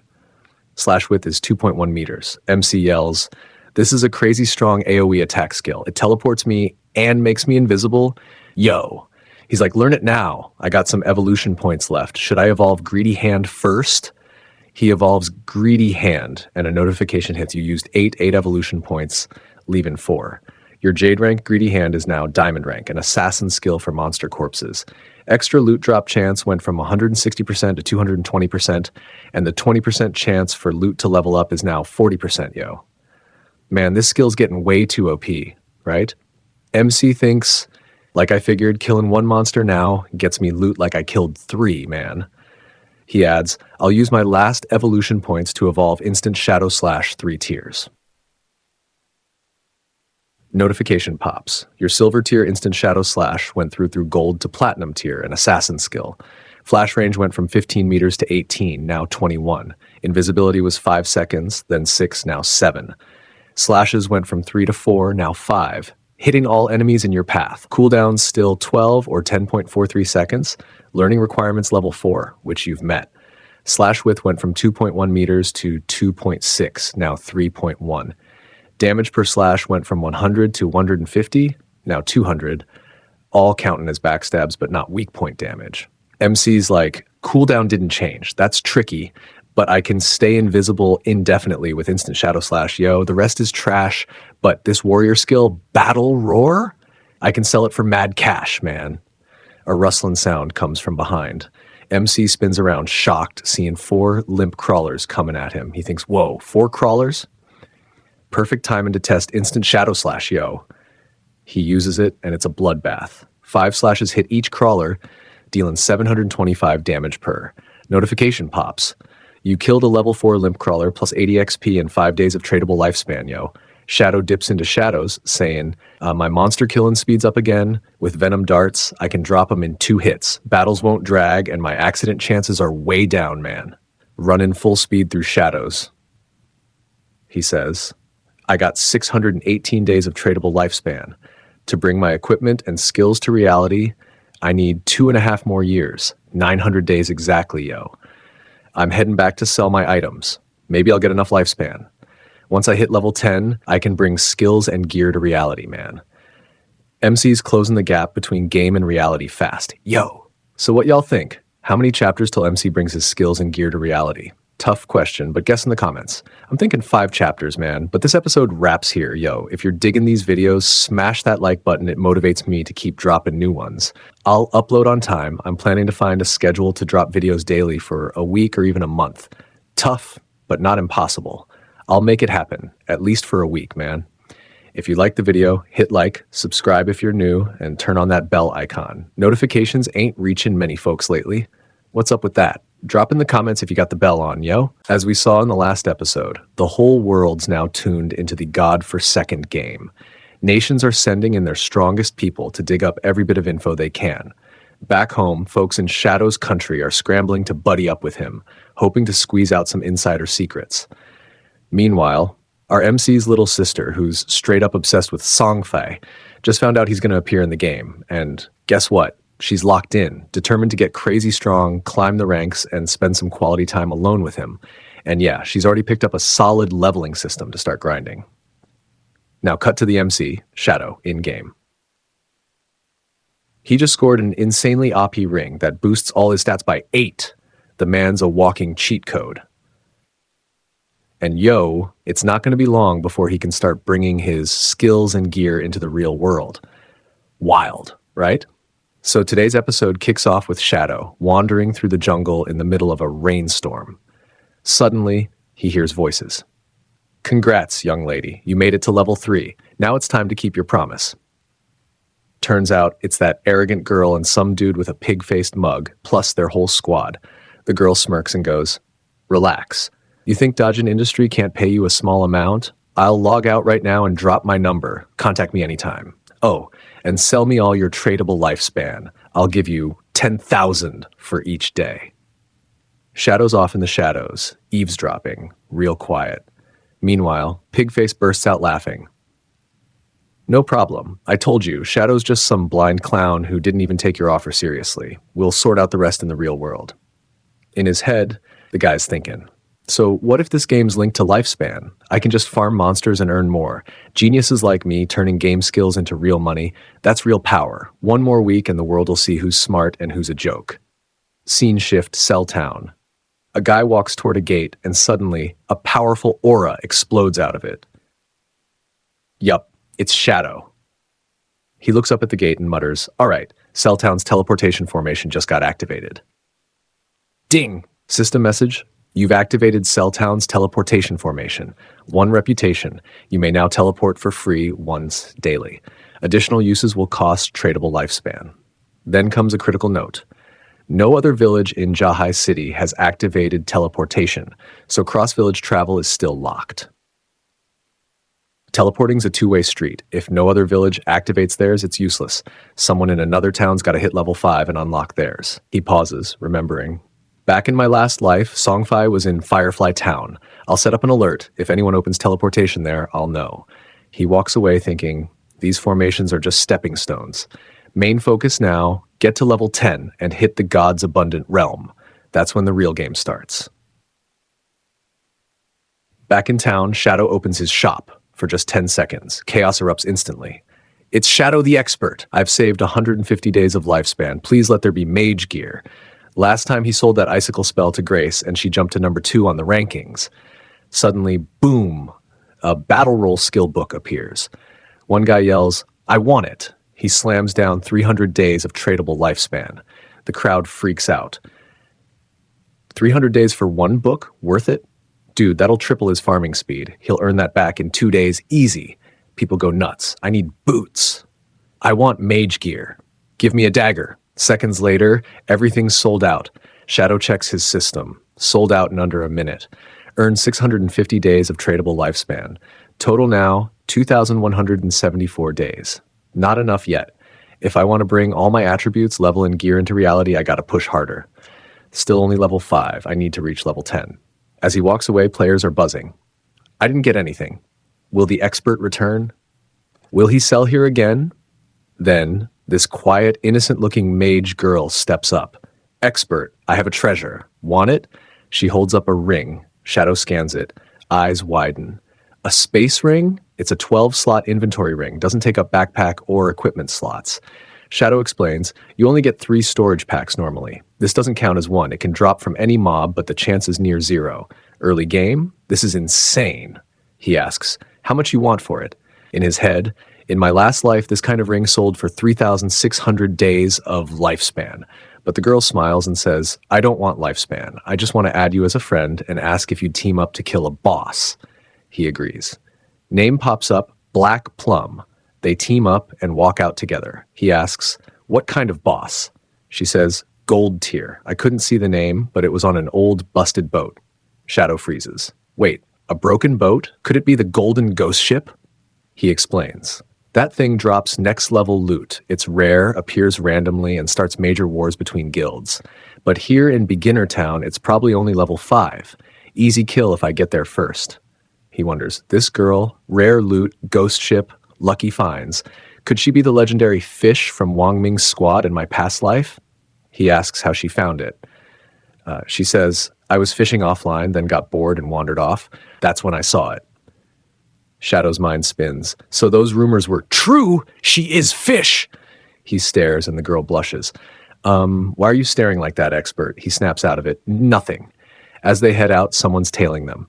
Cut to a guy boasting, I led my crew to conquer Sand City back in the day. Stick with me, I'll take care of y'all. Just then, his bald underling rushes in. Boss! That guy just left town with a girl. Boss smirks. Told you, young punks always fall for a girl. Let's follow him. As Shadow and Black Plum step through Celltown's joint gate, he says, I'll help you kill the boss. If it drops stuff for your class, keep it. The rest's mine. She says, what about Wang Ming and the others? He replies, your squad has different classes. If a drop's useless to them, I'm not fighting for free. She nods, okay, but if it drops something they can use, can you sell it to us cheap? Shadow agrees. Deal. She's pumped. Awesome. When Wang Ming logs in, we'll roll out. Where to now? Shadow casually drops, we're going to kill that gold tier boss. She's shook. What? You're an assassin. I'm a mage. If that boss hits me, I'm done. He doesn't flinch. I'm enough on my own. You just watch from a distance. She's stunned. One person? Kill a gold boss? That's nuts. Just then, Shadow gets a system alert. In a flash, he vanishes. Expert? Where'd you go? From the woods, the bald creeps are watching. He ditched her. Let's go grab her. Told ya, life's good with me. They move in, wolves closing in, but they don't see it. Shadow's already there. Cloaked, waiting. Suddenly, darkness. Boom. Instant shadow slash. Multiple hits. No chance to react. Notification. You've killed 5 players, gained 12 days of tradable lifespan. Shadow mutters, so poor, like killing mobs. Doesn't even look at their bodies, just moves on. Back with the girl, she gasps. Expert, where'd you go? He shrugs. Some folks were tailing us. I sent them back to town. She panics. Oh, I thought you went to pee. I guess with your invisibility, you could pee anywhere and no one would even know. Then she blurts, wait, if it comes out of your body, wouldn't that become visible? Shadow, straight face. Hurry up. Take me to the boss. In his head, what is this girl even saying? Must be all that time logged in. Definitely feeling the mental strain. In Shadow's cell town, where we see a teleportation formation light up. And who walks in? Yup, the MC's sister just entered the game. She looks around in shock and shouts, wow, this feels so real. I can feel everything. People nearby roll their eyes. Great, another newbie. She grins and says, "This is awesome. I got a hidden class, sacrifice." That's gotta be powerful, right? Totally worthy of Brother Songfai. I wonder what he's doing now. Does he know how to allocate points correctly? Then she frowns. Where's Qin Feng? He's always clinging to me, acting all protective, but when it actually matters, useless, whatever. I've got a hidden class and Jiang Wei promised to help me level up. Qin Feng, you're on your own. I'm done with you. She looks up, notices a giant screen and reads, "Is this the leaderboard? Shadow is number 1 at level 6. She grips her staff, furious. Jiang Wei's only level 3 and he calls himself strong. Shadow's clearly the real deal. If I team up with Shadow, I'll level up way faster. But where do I find him? Right then, Wang Ming's team appears in front of her. Wang Ming is frustrated. Damn it, I can't contact swing with the wind. His team's sweating. We can't grind without a healer. We're not solo farming legends like Shadow. We need to find a new healer. ASAP. Suddenly, a voice from behind them. Hello. They turn and it's the MC's sister, smiling sweetly. Do you need a healer? I've got a hidden class. Life sacrifice. Scene shift. We're back with Shadow and Black Plum standing on the edge of a deep ravine. Shadow peers down at a pond surrounded by dried trees. He spots it. There it is, the golden ghost ship. Shadow activates invisibility and tells Black Plum, "Stay hidden. Don't move. I'll handle this." She trembles. Okay, expert. Be careful. Shadow leaps into the ravine. Boom! A notification. Due to the Golden Ghost ship's influence, this area has become a violent domain. Lifespan loss rate increased 100x. Shadow calculates. So 15 minutes here equals 1 day of lifespan loss. No big deal. Even if I stay 30 minutes, that's just a few days lost. He eyes the level 5 Golden Ghost ship, gold tier special monster. A countdown hovers above, 45 minutes and 25 seconds. Shadow smirks. Special monsters disappear when their countdown ends. I've got more than enough time. He rushes in with instant shadow slash, slashing through the ship. Damage 550, 550, 550. The skeleton rowing the ship is stunned. Shadow hits it again. Venom darts straight at the ship's front bells. Critical hit, 621 damage. He explains. Most people think the weak point's the skeleton or the ship. Wrong. It's the 2 ghost fire bells on top. Hit those and the ship goes crazy. Just then, the skeleton's eyes glow purple, whirlpools swirl, and razor-sharp water blades shoot out. Shadow shouts, "Here comes a massive AoE. These water blades do insane damage. Even a warrior in full silver gear would barely survive a hit. Good thing my agility's maxed, I can dodge them." The water blades fade. Shadow continues. Next, it summons 12 decaying water ghosts. Each one silver tier. Most parties would get steamrolled. And bam, 12 rotting water ghosts emerge. Shadow's invisible, watching. They can't see me. One right angle. I can wipe them all. Instant shadow slash. Damage over 1,000. Critical venom dart. They're falling like flies. Black Plum watches, stunned. He's too powerful. The boss lost half its HP already. It hasn't even countered yet. Shadow sends her a voice message. Little Black, I'm gonna die soon. She freaks out. What? You're losing? He replies. Chill. Just wait for my revive. And stop calling me Little Black. It's Black Plum or Big Plum. Little Black sounds like a dog's name. Shadow, all right. Little Black, elsewhere. The squad chasing Shadow is on the move. Damn, I was careless. I used to kill legends, now I'm getting bullied. One guy rushes up. Boss? That chick's above the ravine. Shadow's fighting a boss below. The boss snarls. Let's go. I've called all my boys. Shadow's dead this time. Back to the Golden Ghost ship, Shadow braces himself. 4th attack incoming, the toughest. After losing half health, it unleashes a soul attack. If it hits, I'm stunned 5 seconds. I can't dodge this one. Black Plum screams. Expert. Shadow's hit. Damage, 1,059. You have died. Yep, first time Shadow's died alive in this game. Notification. You've lost 326 years of untradeable lifespan and 1,087 days of tradable lifespan. Ouch, that's a massive L. Remember how hard he worked to earn just 100 days at a time? Meanwhile, the chasing group laughs like maniacs. That idiot thought he was an expert? Died like a chump. Look at all that loot. 100 days of lifespan minimum. Let's finish the boss and take it all. They jump into the ravine and ascend straight to heaven. Yep, Boss's soul attack, still active. One hit, they're toast. End of episode. What do you think? Shadow's lost a ton of lifespan. Will that mess with his real-world progress? Who gets the loot now? Does Wang Ming's team show up and steal the kill? I don't know, man. I'm not a prophet, but one thing's clear. Wang Ming probably ain't surviving that soul attack either. Got questions? Drop them in the comments. The group respawns back at Celltown and they're raging. What the hell? How can that monster be this op? Dude, we just stepped near it and bam, dead from water pillars. And all those smaller mobs? How do you even fight that thing? Their boss is furious. Screw this. We took heavy losses, but no way I'm backing down. Let's go again. Scene shift, swamp zone. Shadow's back and confused. Hey, Little Black, I'm back. What's up with all these lifespan light orbs floating around? Little Black, totally shocked, says, Expert, you're back already? So this group of morons charge the boss, yelling like maniacs, and boom, one water column later, they're all toast. Shadow laughs. Heh, they really overestimated themselves. In his head, he's like, back in my previous life, the Golden Ghost ship gave me hell. He looks at the ship. It only gets one immobilized skill, freezes you for 5 seconds, but can anyone attacks it when its HP is under 50%, there's a chance it'll teleport somewhere else. Then it's nearly impossible for normal players to find or kill it. He fires up poison darts, aims at the ghost fire bells on the ship's tip, hits them. Roar! The ship starts teleporting away. Shadow fades into the darkness. I've memorized your movement pattern, you're not getting away. He chases it down, instant shadow slash, moving ahead. Cut to the idiot squad again. They're back at the ravine. Boss, that guy's fighting the boss again. Boss grins. Hey, let's wait for our shot and take them both down. Black Plum spots them and freaks out. Crap, that group of dogs again, always causing trouble. Experts close to killing the boss. I gotta stop them. She raises her staff, chants a spell, and shouts, the gods say lightning will strike today. Zap! Lightning hits their boss, 40 to 45 damage. He's fried. Boss screams, who attacked me? Boss, look, a mage up there.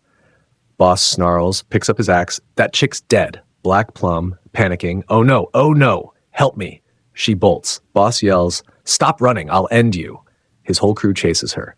Meanwhile, 2 more people, maybe a whole team, are hiding in the trees, watching it all unfold, waiting to pounce. Shadow's still locked in battle. Man, even at level 5, this ship is tough. My damage is low, fight's dragging. I've drawn a crowd, those fools at the ravine, plus this new squad in the trees. They all want my loot. Shadow strikes again. The Golden Ghost ship screams, dead. Notification, you've killed the gold grade Golden Ghost ship. 4,800 XP gained, level up, now level 8. 7 evolution points gained. 216 days of tradable lifespan gained. Shadow goes invisible with Shadow Sneak. Watches the ship dissolve. Trying to steal my kill? Cute, but wrong move. Server-wide announcement drops. Celltown's player Shadow is the first in the entire server to kill a gold-grade monster, gained 3 reputation points. In the valley, quiet. In a nearby town, chaos. What? First kill on a gold boss? Who is this Shadow? Which country's Celltown? He must be from Great Hand City.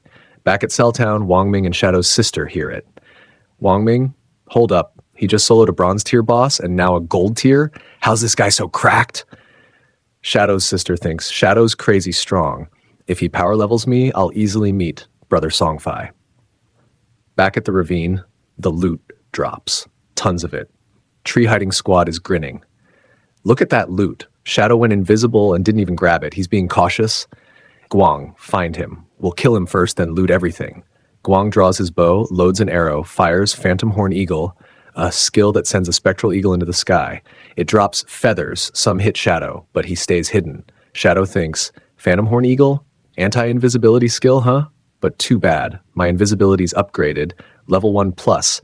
Their low-level skill can't reveal me. Guang shrugs. Boss, he's gone. Must have seen us and ran. Smart guy. They laugh. Boss says, no more slacking. Let's grab that loot. Suddenly, instant shadow slash. Shadow zips through them, kills them all instantly. Now it's peaceful. Speaking of peace, where's Little Black? Oh well, I'll find her later. Time to evolve Greedy Hand. He activates it. Golden Dark Aura flashes. Notification, Greedy Hand skill now epic rank. Use on monster corpses for loot. Loot bonus now 300% and guaranteed 1 tier upgrade. Shadow grins. 100% loot upgrade, let's go. He grabs the loot light orbs, laughs like a madman, and squeezes. Flash! Notifications roll in. 1. Used greedy hand. 2. Gained 777 evolution points, now 21 total. 3. Gained 216 buys 3 days lifespan, 648 days total. 4. Obtained 2 ghost fire bells and some minor loot. Shadow. 2 ghost fire bells? Jackpot! Notification explains. No lifespan loss on death, 18 sec cooldown, 15.6 for Shadow. Soul Absorb passive, plus 40% lifespan drop rate from monsters. Active skill, stun enemies in a 100-meter radius for 3 seconds, 600 sec cooldown, 5 or 21 for Shadow. Takes only 1 inventory slot. Shadow, OP and compact. I'm loving this. Suddenly, a voice message, little black screaming, "Expert, help me. Don't come here. Save me," Shadow yells. "Where are you? Send your location now." And just like that, cliffhanger. So many questions. What happens next? Who's after Little Black? What kind of trouble's she in? Drop your theories in the comments. All will be revealed in the next episode. Next chapter's ready, dropping tomorrow or maybe the day after. Gotta keep that channel consistency, you know? Like the video? Smash that like button. New here? Hit subscribe, launch a new channel. I might launch a new channel, link might be in the description, so check it out. New vids coming soon. As we saw in the last episode, Shadow had killed a gold rank monster, the announcement of which had been made throughout the entire server. From this monster, the MC obtained ghost fire bells, which he will keep in his inventory, so his lifespan won't drop even after dying. These ghost fire bells have other advantages as well, which we had already seen in the last episode.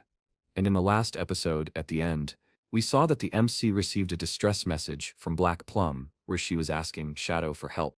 Our today's episode also starts from this scene, where the MC asks, "Little Black, where are you?" A voice was coming from there saying, "Don't come here at all, any of you." Then our scene shifts to Black Plum's side, where these people have now surrounded this girl. Their boss says, "Damn girl, you really run too fast." Now, understanding these people's vile intentions, Black Plum also starts to panic, and she thinks, "There's a cliff behind me. If I fall from here, I'll just die quietly. But if I fall into these people's hands, I'll die a horrible death." She tightly grips her staff, and slowly starts moving backward, and then jumps straight into that very cliff. Seeing this, those people are also confused, and don't understand what's happening. Now, holding her staff tightly, Black Plum starts falling into the deep cliff. This cliff was so deep that if anyone fell from here, surviving would be impossible. In just a few seconds, a loud thud is heard, and we are shown that Black Plum has fallen to the ground, breaking the ground itself upon impact. And as soon as she falls, Black Plum loses her life. The leader of the opposing team comes here, and when he looks ahead, he sees Black Plum's body converting into her life force. And he thinks, this girl really has some courage. Then our scene shifts to Shadow's side, where Black Plum, while making a voice call to Shadow, says, "Expert, there's no need to save me now. I've already died, and I've come back to town." Groaning in pain, she tells the MC, "This hurts a lot. It's a good thing that our team's entire tradable lifespan has been given to Captain Warming." Hearing this girl's voice, Shadow doesn't say anything at first. Then he says, "Alright, just wait for me there. I'll come there and give you your stuff." The girl immediately gets happy and says in a cheerful voice, "Okay, expert, you've worked really hard." Then Shadow cuts the voice call and, taking a deep breath, says, "This time, I've really earned a lot. My tradable lifespan has reached 3,115 days. And along with that, I now have 21 evolution points. Let's keep evolving my greedy hand skill." When he tries to evolve it, a notification comes to the MC, saying that the greedy hand skill has already reached epic rank. To continue evolving it, 10 times more evolution points will be required. Do you want to continue evolving it by using all 210 evolution points? Seeing this, Shadow is very surprised and thinks, "Yeah, as I thought, 210 evolution points. I knew it wouldn't be that simple. The higher the level of the skill, the more evolution points it consumes to evolve." He says, "Forget it, I'll just evolve my attacking skills. The higher my damage, the stronger bosses I can defeat, and the better loot I'll get from them." Then, Instant Shadow Slash, which was the MC's platinum rank skill, he evolves it to Jade, and then evolves it to Diamond. Now it has become a Diamond tier skill, where he flashes forward at full speed within a 27-meter radius, and all enemies within that 27-meter radius will be hit with 7 slashes. Each slash will be 4.1 meters in length, and will deal 300 additional damage. After using it, he will enter an invisibility state for 9 seconds, and its cooldown time is 10.43 seconds. After evolving the skill so much, such a pure and powerful aura starts emanating from Shadow that it feels like the MC has leveled up again. Then he uses 2, 3 and 5 more evolution points. Now he only has 3 evolution points left, and he used these evolution points to evolve his backstep enhancement skill. This skill was initially normal rank, but now it has reached gold rank through bronze and silver. With this, whenever the MC performs a backstep, his damage will increase by 3. After evolving these skills, Shadow, feeling their power, says, after evolving instant Shadow Slash twice, its damage has doubled. Even if I don't use stealth mode or stealth break, I can still deal 3000 damage, and if I use stealth break and backstep, the total damage of my 7 slashes can reach 6000 to 7000. Then, while checking the system, Shadow says, normally the drop loot from a gold tier boss includes 2 to 4 silver equipment and a small chance of getting gold tier equipment, but because of my greedy hands effect, I got 11 gold tier equipment and skill books, 2 platinum equipment, and 1 platinum skill book. After checking these skills and equipment, he says, not bad, not bad. 3 of them can also be used by the assassin class. Then the stats of 2 dangerous-looking red-colored dual blades are shown. These are platinum tier ghost ship dual blades, which are an assassin class weapon. They increase attack by 1306, agility by 22, attack speed by 24, and armor by 17. Only someone at level 5 or above can use them. As for special effects, it has only one. It doubles the damage of any normal attack. Then Shadow says, basically, I always use skills to deal damage. I don't even use normal attacks. But this weapon's base attack is very high, and it also has Pi's 22 agility. It increases attack speed, casting speed, and can reduce the recovery time of skills. It's not completely useless, and it has high armor penetration. Its benefits are really good. Then the MC takes out another armor, the Ghostfire leather armor, which is gold tier. It increases physical defense by 25, fire element resistance by 50, and damage block by 14.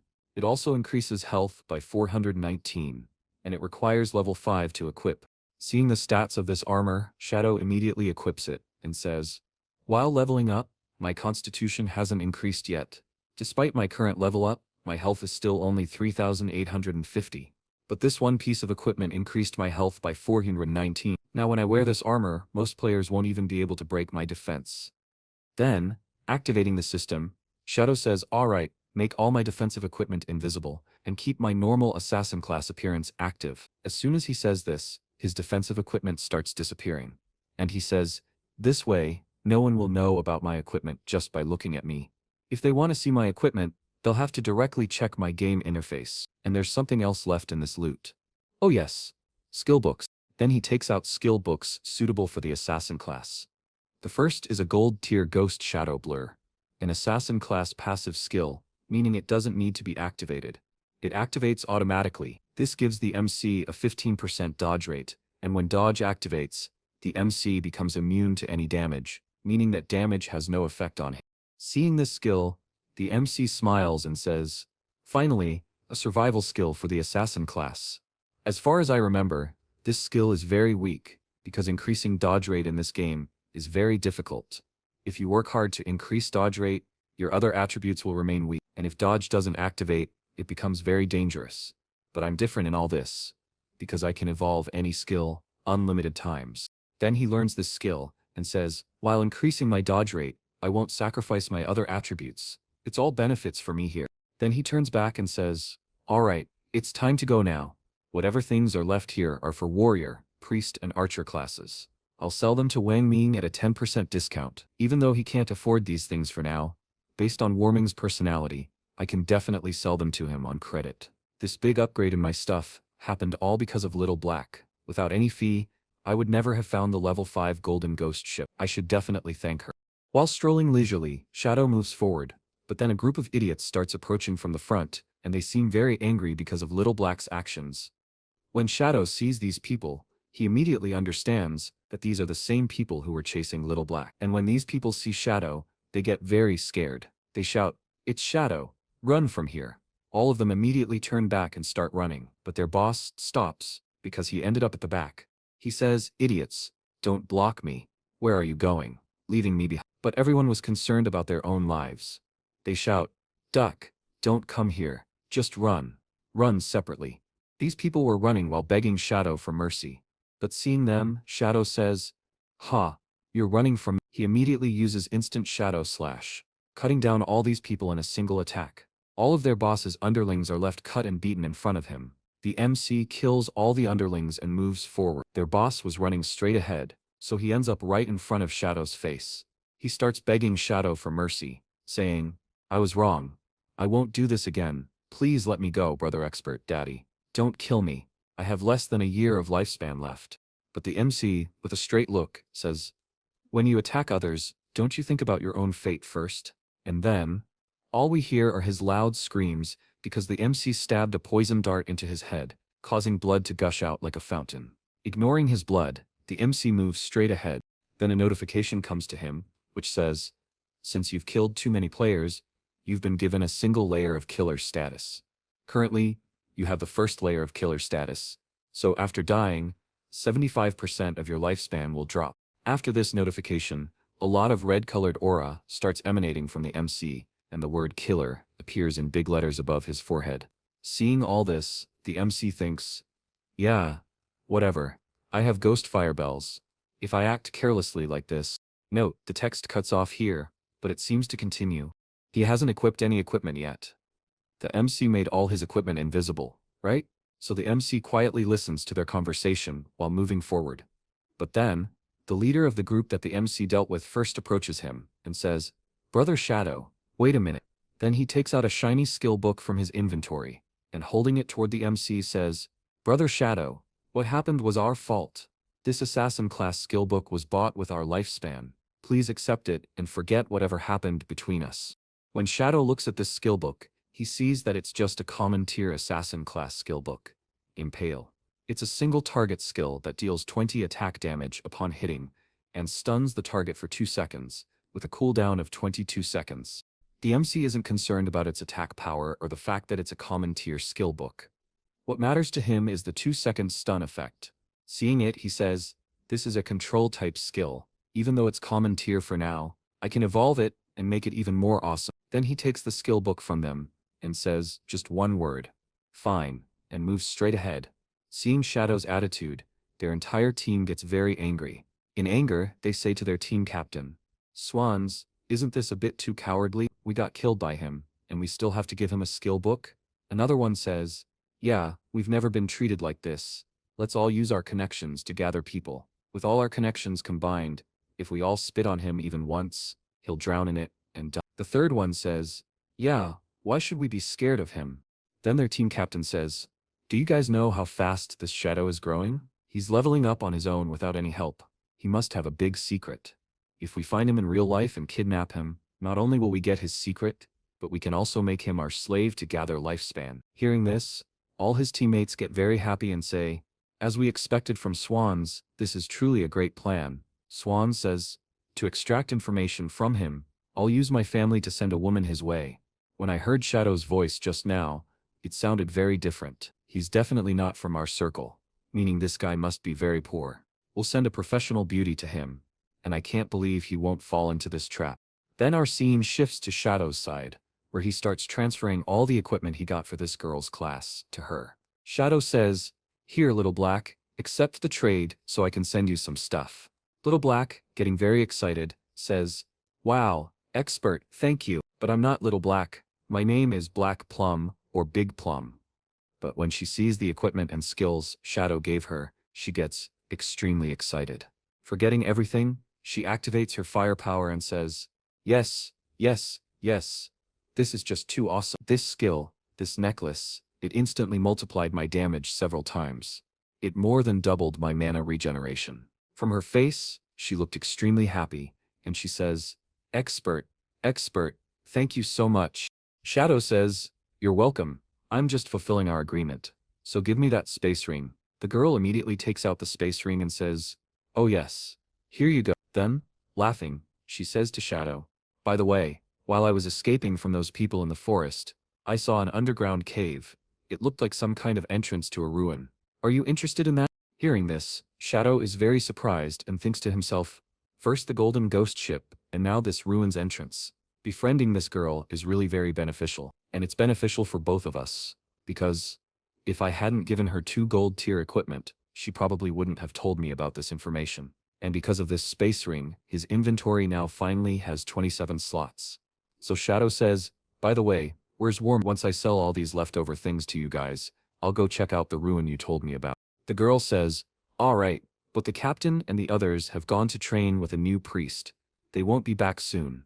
Then, activating the system window, she says, I marked the ruin's entrance directly on the map. There's a stone slab behind some bushes. While escaping, I moved that stone slab to hide there and stayed there for a while. But as soon as I took a few steps inside, I started hearing very loud roars from within. I got so scared that I immediately ran away from there. Otherwise, those people would never have caught me. Hearing all this, Shadow immediately uses his shadow sneak and disappears into the shadows, saying, alright, I understand, so now I'll head straight to the ruin. When Warming comes back, I'll trade with him later. He disappeared so quickly that the girl didn't understand anything. She starts shouting from behind, Expert, where did you go? By the time she realizes, Shadow has already reached the forest.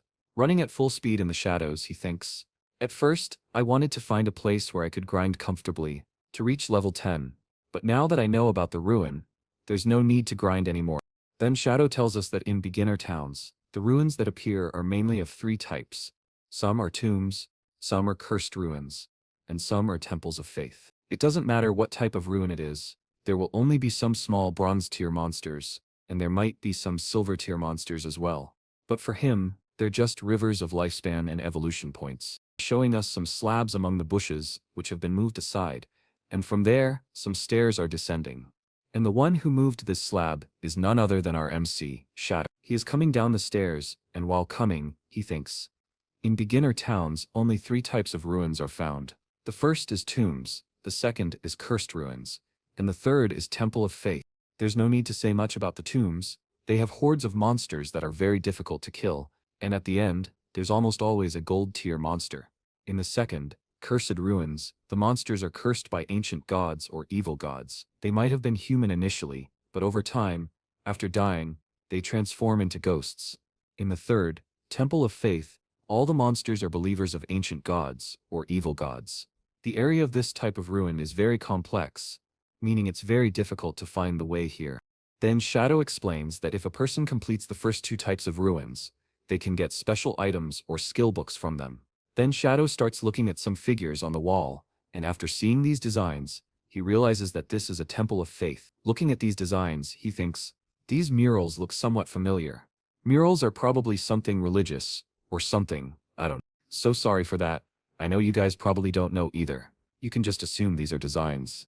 Then suddenly it hits him, and he says, oh yes, this is really a temple of faith, of the ancient god of judgment. And from inside, very loud ooh and screaming sounds are coming. He thinks, the origin of this temple is the same as my eye of judgment. Then our scene changes and we are shown the forest, where someone is fighting. And we are shown that it's Wang Ming, who is sitting with his shield up, and someone is attacking him. We are shown that it's a joint crawler which has broken Wang Ming's shield as well. It comes close to him, lets out a loud roar, and lands a powerful strike on Wang Ming, causing him to cough up blood and fall far away. Now, Wang Ming, drenched in blood and half dead, falls right in front of the MC's sister, Queen Xiao. But Queen Xiao doesn't do anything even then. So Wang Ming's teammate shouts loudly at her, hey, heal him quickly. What are you doing just standing there? But we are shown Queen Xiao's side. In this heavy rain, she's trembling with fear of this monster. Big tears start forming in her eyes, and in a trembling voice, she says, okay, but how do I do this? In the meantime, the 4-handed crawler stands right above them, and Wang Ming's teammate shouts, damn it, it's here again. Hurry up and use your skill. But Queen Xiao, in her panic, throws her staff down and sits on the ground, holding her face and crying. She says, I'm so scared, and with these screams, after a while, silence spreads all around. And you can guess why there's silence here. Yes, Wang Ming's team has teleported back to town after dying. All of them are standing with long faces, not a single word coming out of anyone's mouth. Then Big Plum, who is standing in front, high-fives them and says, hey Captain, why did you come back so soon? Expert Shadow hasn't returned yet. You can't buy equipment yet. Then Wang Ming's teammate starts shouting at Queen Xiao. He says angrily, "What the hell? I've never seen such a stupid person. You don't know how to dodge monster attacks. You don't know how to use your skills. You're a healer, but don't know how to heal. What do you even know?" Then, to mediate, Little Black comes in between and says to him, "Hey, why are you so angry? She's clearly just a beginner. It's her first time playing the game, so dying once is normal." But his teammate gets so angry and says, "Big Plum, get out of the way. Today I'll scold her to death." Then their team's swordmaster says, "Big Plum, we didn't just die once. We've died 3 times in 1 hour." Hearing this, Big Plum says, "Yeah?" Then, showing off her necklace, she says, "This time let me come with you guys. I got 2 good pieces of equipment from X. I'm very powerful now. I'm confident that if I'm there, we won't all die." Then Wan Ming, in a slightly low voice, says, "Yeah.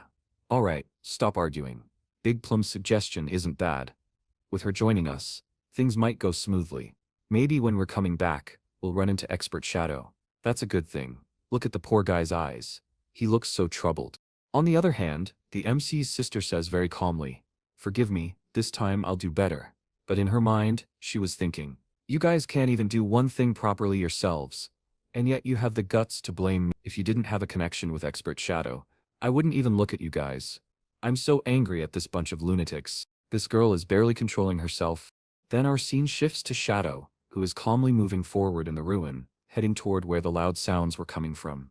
He looks ahead, and again, sounds start coming from there. He looks in that direction. Some strange zombie-like monsters with crooked hands are leaning toward the MC while moving. The notification explains that these are level 10 devotee followers of the ancient god of judgment, and both are silver. Seeing them, Shadow immediately becomes alert, and uses his shadow sneak to slip into the shadows. Without any hesitation, he uses instant shadow slash, and passes right through both of them. But surprisingly, even instant shadow slash reduced their health by very little. Seeing this, the MC stands in front and thinks, "I clearly used stealth break and backstep, and even after that, they lost only a small portion of their health. These are level 10 silver tier monsters, so I had expected this much from them." The combined health of these two is already more than the Golden Ghost ship's health. But then Shadow sees something and gets very surprised. He looks ahead. Both monsters are leaning toward the MC again. Seeing this, he thinks, "They're leaning again, and this time they're leaning toward me. But I'm successfully invisible." Then he imagines something and gets very shocked, thinking, "Could it be that they somehow sense the eye of judgment I have, and that's why they're not attacking me?" To test this, Shadow says to both of them, "Do you two know the way around here? If you know, show me the way." Hearing this, both of them get down on their knees, but they still don't do anything and keep doing what they were doing. Seeing this, the MC thinks, "It seems they're completely corrupted and decomposed. That's why they've gone completely mad. They've lost their minds and have become wild beasts that only know how to steal lifespan from humans." But then both of them start behaving strangely, as if they're getting very angry. They suddenly let out a loud roar, activate their powers in both hands, and attack directly. But they didn't attack Shadow. In fact, another team was coming from the other door, and they attacked them directly. The team there shouts, "Hey, be careful, the monsters are coming this way." Shadow also turns to look at that team, and their entire team is screaming, "Ah, these are 2 silver tier monsters. We can't even handle one, and now 2 have come. Everyone, run."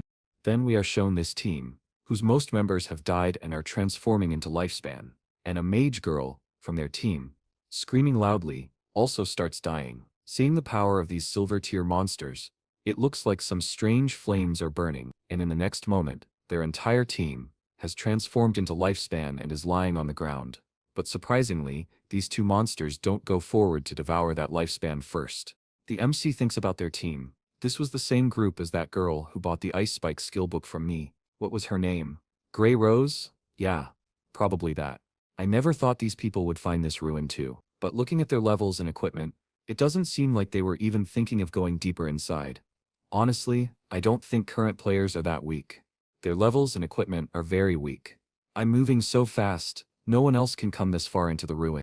Then the MC moves forward to pick up their lifespan, and both monsters lean in front of the MC again. Checking the lifespan, the MC says, "Wow, they really dropped over 100 days of tradable lifespan.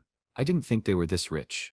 Then, a little later, we're shown a scene where the MC, after wandering around a lot, comes back to the same place. He says, "Yeah, I've gone round and round all over here, and I still haven't found anything.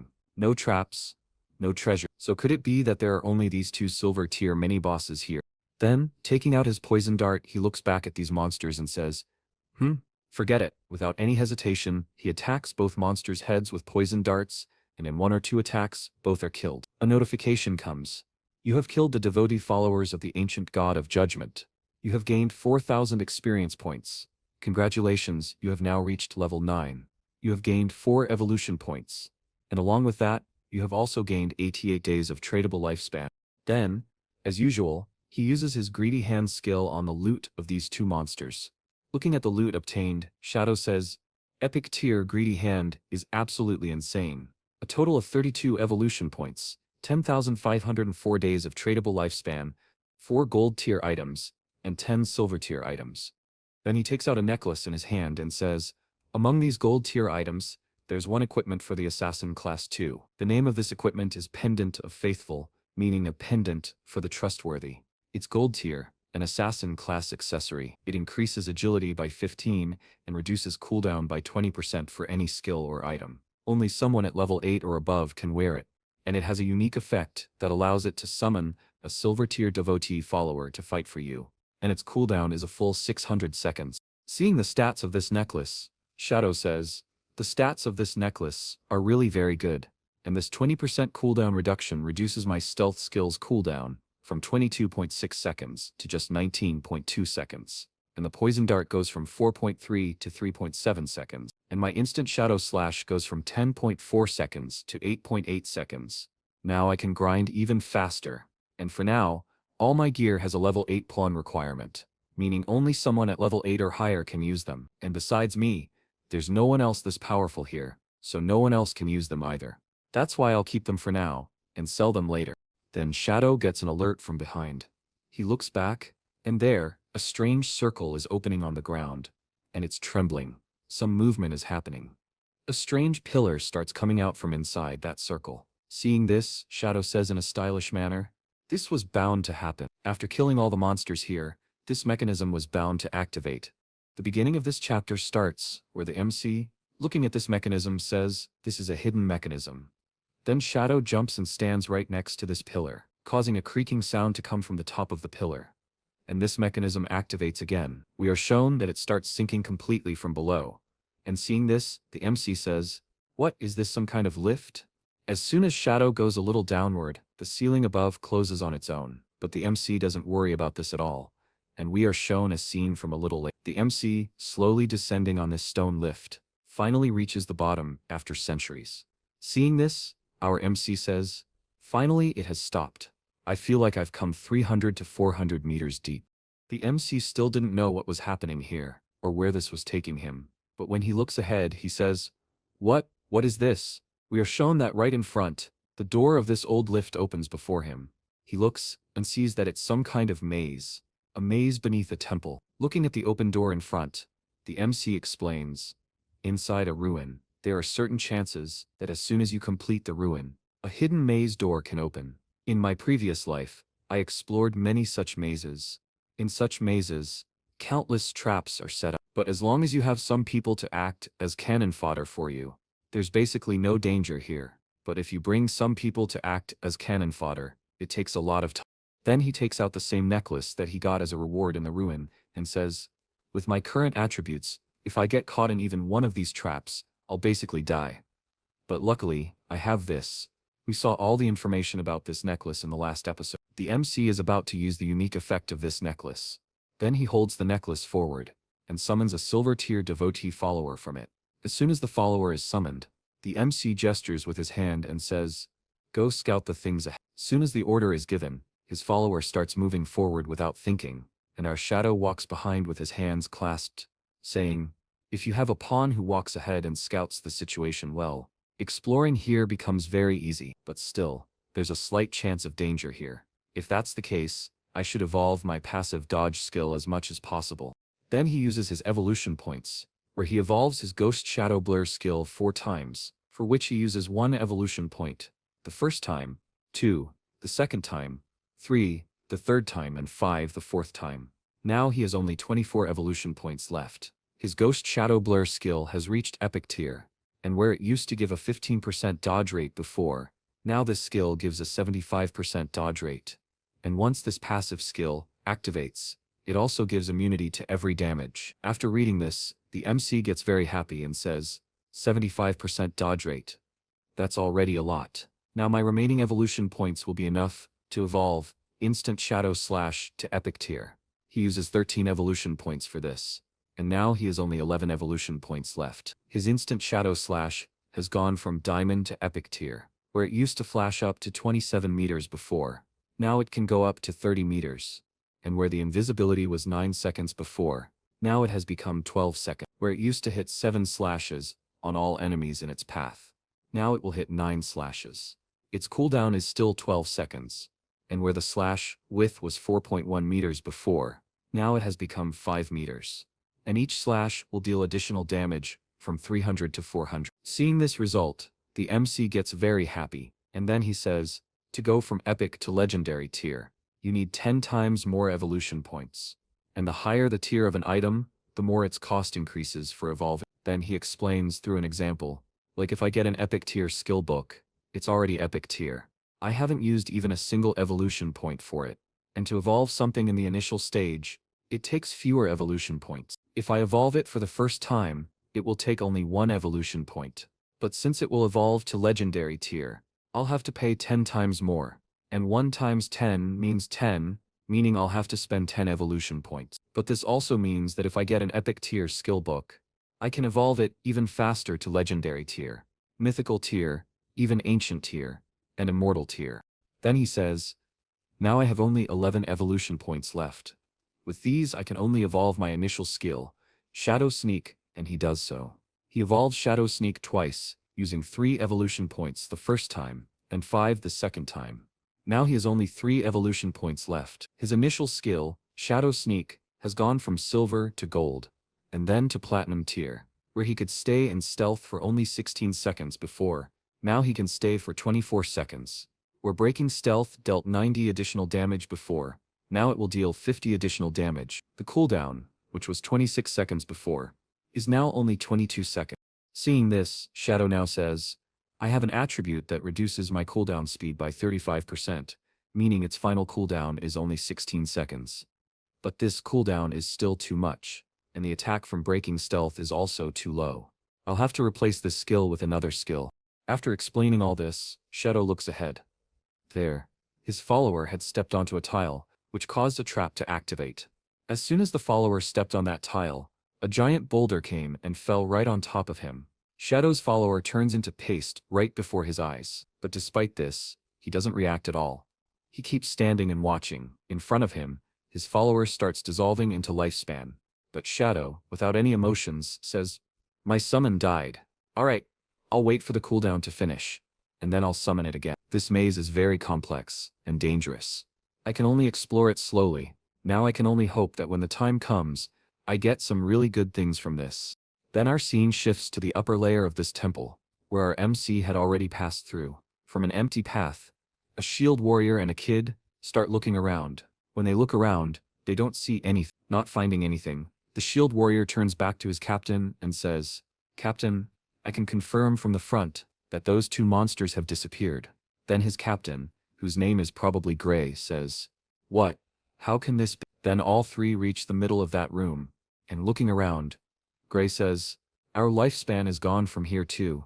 It seems someone killed those 2 monsters, and took our lifespan as well. But who could it be? Then the shield warrior says, at this time, only expert Shadow can kill 2 silver tier boss monsters at once.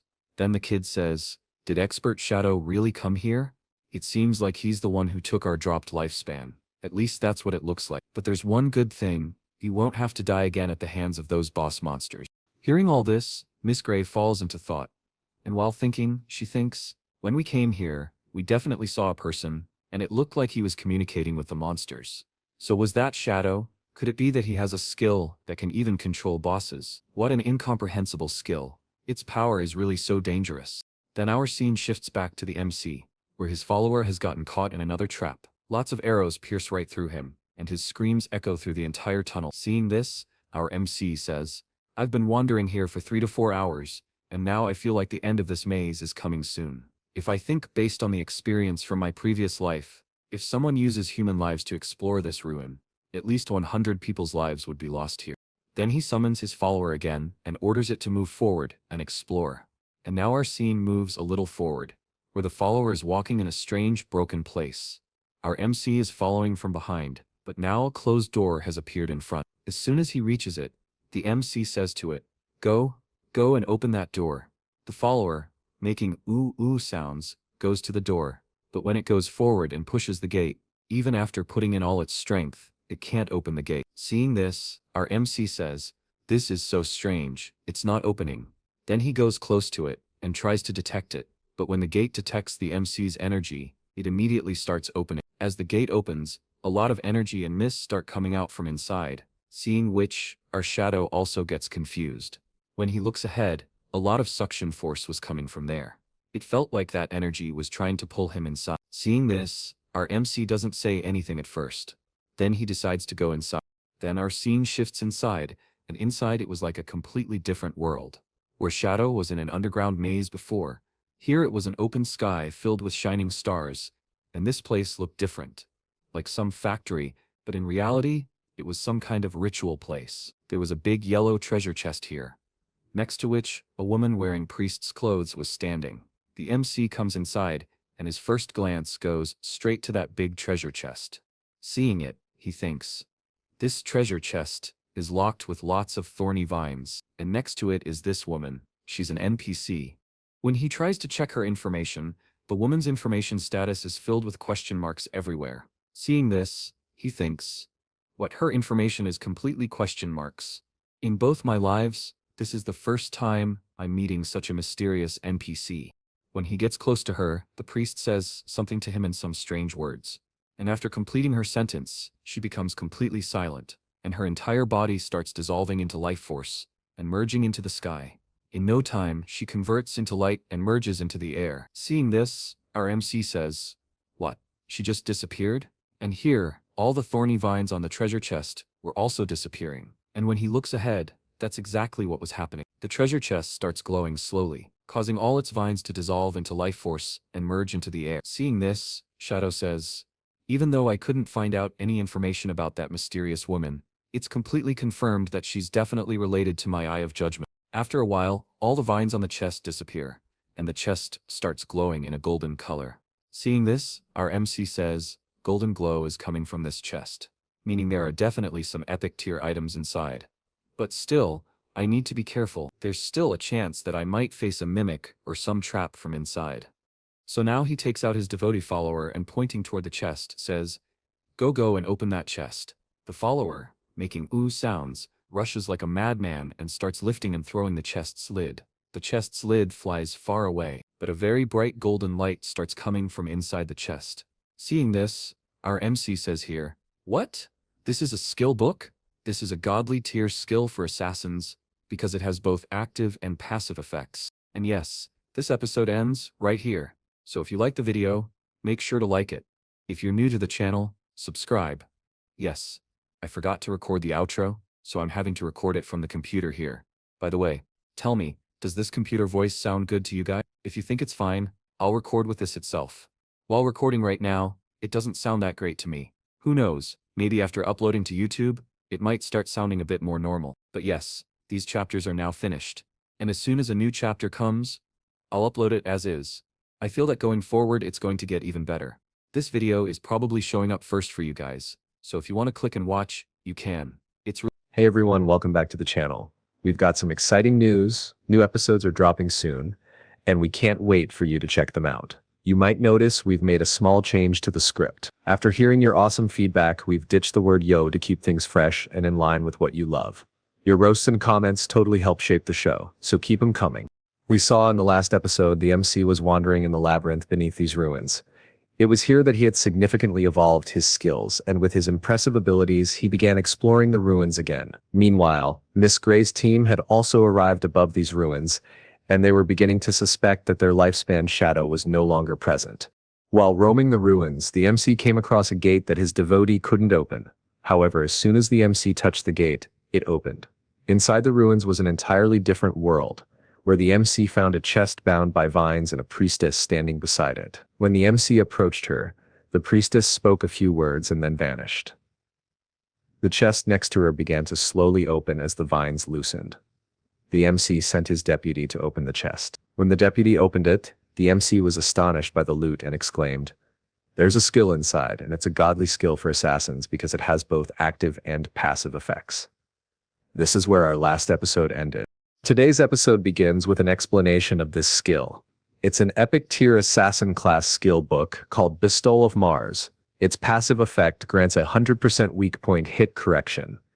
In simple terms, if it strikes a weak point, the attack damage is doubled, and that's just its passive effect. This epic tier skill book emerges from the chest with a radiant golden light. As the MC approaches, the skill book's second active effect is revealed, called Split Throat. This effect causes the next attack to deal 100% damage for 3 seconds, with a cooldown of only 60 seconds or 44 seconds for the MC. I know you might not have understood this active skill, so let me explain. Suppose the MC attacks an enemy's weak point, dealing 30 damage. If he immediately attacks their throat, it deals a 100 damage, and this 100 damage continues for 3 seconds, hitting at least 3 times. That's how I understood it, and I hope it's clear to you now. After thoroughly reading both effects, Shadow says, its passive effect doubles the hitbox of my enemy's weak spots. I know it's an epic tier skill book, but its active skill seems almost too glitchy. If I deal 300 damage to someone, the split throat effect will deal an additional 300 damage for the next 3 seconds, totaling 100 damage, 3 times the original damage. It's good that it has a 60-second cooldown, or it would be ridiculously overpowered. My instant Shadow Slayers deliver multiple slashes for multiple attacks, but this split throat skill only counts the first attack. Plus, being an epic tier skill, it only needs 10 evolution points to reach legendary tier. This loot is truly a great harvest. My attack damage has increased, manifold. Then he turns around and says all of this is thanks to Little Black. I should go thank her and sell the rest of my stuff to her and her team. The MC calls Little Black while standing there and says, "Tell Wang Ming to come back to town. I have items to sell him." Little Black responds, "Expert, have you finished exploring the ruins? Alright, we're coming back soon." The teleportation gate in Celltown is shown opening, and Shadow emerges. When he looks ahead, he sees a huge crowd gathered in front of him. Seeing the MC, the crowd erupts in cheers, shouting, "Shadow!" Some want to add him to their friend list. Others are happy just to be his followers. And some even offer their sisters to him. Offers start pouring in for the MC. One person says, "Expert, I'm from Freelytown. This is my little sister. She's a huge fan and wants to say hi." Another says, "Are you Shadow? I'm the chairman of the Rounding Group from Jaghai City. I'm here to formally invite you to join our corporation." Someone from Underwear Town says, "Expert, please carry us for the next levels. We'll even give you our wives." The crowd is so chaotic that the MC can only hear the names of various towns. One says, "I'm from this town." Another says, "I'm from that town." Seeing this, the MC thinks, it looks like the teleportation gates of other towns have started activating. Now I can finally go to Firefly Town in Songfai. Using his shadow sneak skill, the MC turns invisible and slips away from the crowd, leaving everyone confused. They shout, "Did he just disappear? Damn it, it's all your fault for bothering him." Another retorts, "Weren't you doing the same thing? How dare you introduce your ugly sister to the expert?" The MC quietly escapes while the crowd starts fighting among themselves, shouting things like, "I'll beat you to death, and try me." The MC sneaks up behind Little Black and says her name. Little Black is thrilled to see the expert and immediately takes him to Wang Ming, shouting, "Captain, the expert is here." Wang Ming turns around, but the MC is shocked to see a new member in his team, his own sister Queen Shahu. The MC thinks to himself, is that really Queen Shahu? How did she infiltrate Wang Ming's team? She could destroy his team. I need to be very careful now. The whole world knows Shadow exists. But I can't reveal my real identity or use my powers in real life. Right now, even a kitchen knife could kill me with so many eyes on me. Meanwhile, Queen Shahu gives the MC a sweet smile, thinking, so this is Shadow. I can tell just by looking at him how powerful he is. Compared to him, Wang Ming and his team are nothing. If he carries me, I could join Songfai and Weather in just a few days. The MC, however, doesn't want anyone to know he recognizes her. Ignoring her, he goes straight to Wang Ming and sends him some items via the system screen, saying, "These equipments perfectly suit your party's classes. These skill books will multiply your team's combat power. The total cost is 2 days lifespan." Wang Ming checks the items and says, "That's impressive. They're all silver and gold tier. But we can't afford this much." The MC replies, "All right, you can pay later." Wang Ming is overjoyed and sincerely says, "Thank you. I don't know how we can repay you for this help. If you ever need us in the future, just say the word and we'll do our best." Wang Ming starts distributing the equipment and skill books to his teammates. The sword master, wearing new armor, says, "Damn, Shadow is awesome. I never thought I'd wear gold tier equipment so soon." Wang Ming, looking at a skill, says, "This is a gold tier skill. It's insane. My DPS will triple." He gets emotional and says, "The expert let us buy all this on credit. Does that mean he trusts us completely?" Queen Shahu is also excited, hoping for gold tier equipment and skill books, but Wang Ming checks his inventory and says, "Why aren't there any items for a priest?" Queen Shahu is shocked and confused, saying, "What?" A teammate bluntly tells her, "There's nothing for you, you're just leeching our experience anyway." Ignoring this, Queen Shahu goes to Shadow and says, "Hello, expert, I'm the priest in Wang Ming's team. Do you have any equipment or items for me?" Without waiting for a reply, she sends him a friend request to transfer items via the friend list. When the MC sees the notification that player Little Graceful wants to add you as a friend, he does nothing. Queen Shahu looks at him and is stunned to see him staring back with emotionless eyes, using his shadow sneak skill. Without a word, he vanishes. Leaving her confused and shaken, she stammers, "Where? Where did he go?" Wang Ming, smiling, says, "Maybe he didn't have any priest items this time. Try your luck next time." A teammate adds, "I think he deliberately ignored her." Little Black says, "Shadow's comings and goings are like a dragon's. He's so cool." Meanwhile, Shadow uses Shadow Sneak to teleport to another village's teleportation area, thinking, "I actually have a gold tier staff and skill book for a priest in my bag, but why would I give such valuable items to Queen Shawa?" As he enters a building, he thinks, "As I progress, I'll have tons of unused skill books and equipment. Selling them one by one would be a waste of time." But Wang Ming has the support of authorities in his background, making him the perfect person to sell my stuff to in bulk. Plus, I need to find a good priest to replace Queen Shawa in Wang Ming's team, or she might become a problem with my corporation with the authorities. He recalls a name and thinks, "Yes, I need to find Little Su as soon as possible." He explains, "In my previous life, Su was the former manager of the Godslayer Guild. She had a hidden priest class called White Advent Priestess, which came with a white bird that could heal and create buffs. I believe she was the only priestess who could solo epic tier bosses." The MC arrives at his town's teleportation formation, extends his hand and thinks, "If I think carefully, Little Su was in Firefly Village in Songfi, wasn't she?" He chuckles. "This is perfect." The teleportation circle opens for Firefly Village, and he thinks, "If I can find Little Su here, I'll get her to join Wang Ming's team." A notification pops up, "You are teleporting to Firefly Town." The MC teleports to Firefly Town, which looks like a desert but is peaceful, unlike the chaotic market of his village. Some people teleport in, angry after dying, saying, "Hurry up. That silver boss's health is less than half. We can't let anyone steal our kill, or this death will be for nothing." Another says, "That jerk Songfi brought so many fangirls. Who can compete with them? Where did this small-time celebrity get so many brainless fans?" The first one says, "I can't stand him anymore. I'll kill that pretty boy today." Hearing this, Shadow thinks, "Well, I got clues about Songfi so soon." The scene shifts to a barren valley, a level 5 area called Wailing Valley, with monsters like ember fights and cycles. As the MC moves forward, he hears people shouting, "Attack! How dare you hit me?" He sees a twin-headed Ember Fiend, a silver tier boss, fighting multiple people. The situation looks chaotic, with people fighting each other. The MC notices a man dressed like royalty, surrounded by fangirls, and thinks, "That's the filthy pig, Songfi." Two people charge at Songfi's group. One shouts, "You ambushed me and stole my lifespan. I'll kill you today." Another with a shield says, "You think you're safe behind your mage girls? I'll use my anti-mage skill Lockjaw, and you're done." Suddenly, a mage girl from Songfi's team emerges, smashes the shield warrior's head with her staff, and says, "Don't even think about hurting my Oppa."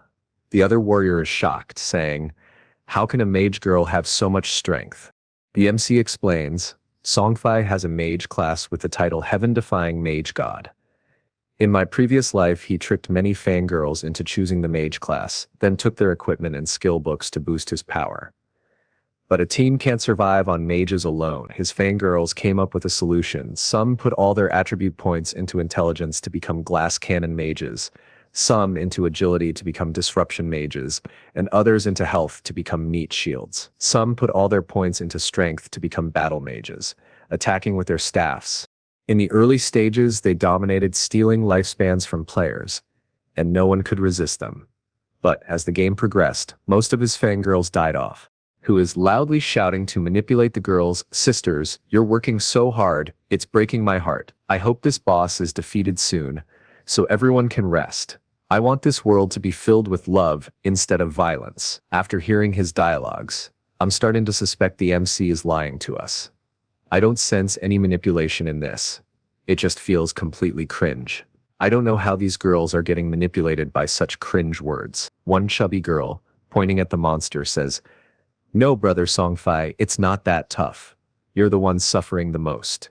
You've worked so hard, you shouldn't have to endure this. Sisters, let's finish this ugly thing together, and not let anyone hurt brother Songfai." The girls even start chanting slogans for Songfai, reciting some kind of poem or song. Monsters are getting wild, but Songfai's reason is supreme. From the start to the future, everything is for Songfai. Man, I feel so cringe just explaining that. I'm not going to elaborate on their cringe dialogues anymore. All the girls start attacking the monster with their magical attacks, irritating the two-headed monster. It lets out a loud roar and directs a fire attack straight at Songfai. Songfai is shocked, but a girl jumps in front of the fire attack, disregarding her own life. Instead of helping her, Songfai moves away from the fire. As the girl starts dissolving into her lifespan, he acts like he cares deeply, saying, "Oh my goodness, sister." The girl responds, "Brother Songfai, as always, we're absolutely crazy for you. I want to tell the writers, what kind of dialogues are you writing? This series was so good before, but now it's just too cringe."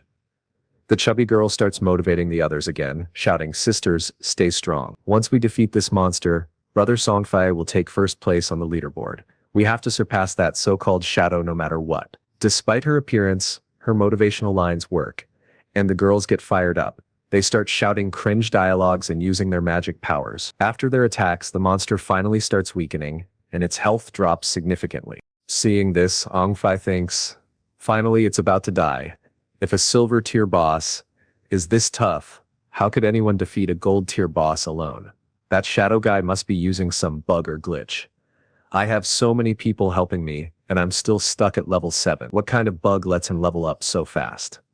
He gets excited, thinking once I kill this silver tier boss, I'll jump straight to level 8. That shadow guy has been stuck at level 9 forever. I'll surpass him in one go, and become the #1 player in Godforsaken. But just then Shadow appears, grabs Songfai's face, rips his head off his neck in one swift move, and literally separates it. The relief and peace I felt seeing this. I can't even describe it. Finally his chatter stopped. We see the MC using his instant shadow slash to slice off Songfai's head and move forward. His anger is so intense that he starts crushing the remaining head with his hands. The girls, shocked, call out to their appa, but darkness starts enveloping them too. You can imagine the rest. A notification pops up. You have defeated a silver tier boss, twin-headed Ember Fiend, earning 1,500 experience points. The MC also killed Songfai and all the other players, so notifications for their deaths start coming in, including heaven-defying god mage Songfai and his friends. Shadow's attack was so powerful that even after they died, the damage kept hitting, dealing thousands of points repeatedly. Anyone caught in this chaos instantly dies and converts into lifespan. The onlookers start shouting, "How is this possible? He one-shot a boss. A skill dealing thousands of damage. Damn, that's insane. My strongest skill only deals 50 damage, but this is hitting the boss for thousands, 10 times more." Someone reminds them that was an AoE attack that took out Songfai and his fan squad in one move. Who is this assassin? Another says, "It has to be Shadow, the one who killed a gold tier boss first in the world. Who else could be this powerful?" Everyone, step back and let the expert collect his loot. As the MC moves to collect his loot, the crowd starts chanting Shadow's name, saying Shadow took down Songfai and his team, who did so many evil things, he did us a favor. The expert is truly OP. Some even start confessing their love for him. Hearing this, the MC thinks, they're just scared I might attack them. If this were my previous life, they'd have ganged up to kill me by now. The scene shifts to Firefly Town's teleportation device, where Songfei and his entire gang have teleported after dying. Songfei gets a notification: you were killed by Shadow. You lost 1106 days of tradable lifespan and 18 years, 1103 days of non-tradable lifespan. Songfei, confused, says, I got killed? By Shadow? There are hundreds of starter towns in Jaghai City, so why did he come to Firefly Town to steal my boss kill? His fangirls, also teleported after dying, start shouting, I got killed? How? Brother, how did you die too? Another reminds them, Shadow did this. Why did he kill our brother? Another says, it's obvious he wanted the silver tier boss. How despicable. He attacked when brother wasn't looking. What a scumbag. An archer girl approaches Songfei's team and says, Brother Songfei, can I join your team? I'm an archer with a skill called Eagle Eye that can detect stealth. The other girls' eyes widen, and they shout, Get lost. Brother Songfei said, we only accept mages. Another points at her, saying, your DPS is too low. It'll drag down Brother Songfei's ranking. The archer girl panics and starts backing away. Songfei steps out, spreading his love, and says, I believe in my family, and love can conquer all. He gently tells the archer, I can feel your passion. It doesn't matter that you're an archer. Join us, and we'll grow together. The archer girl's face turns red like a tomato, and she starts blushing uncontrollably, so happy she doesn't know what to say. She confesses her love to Songfei right there.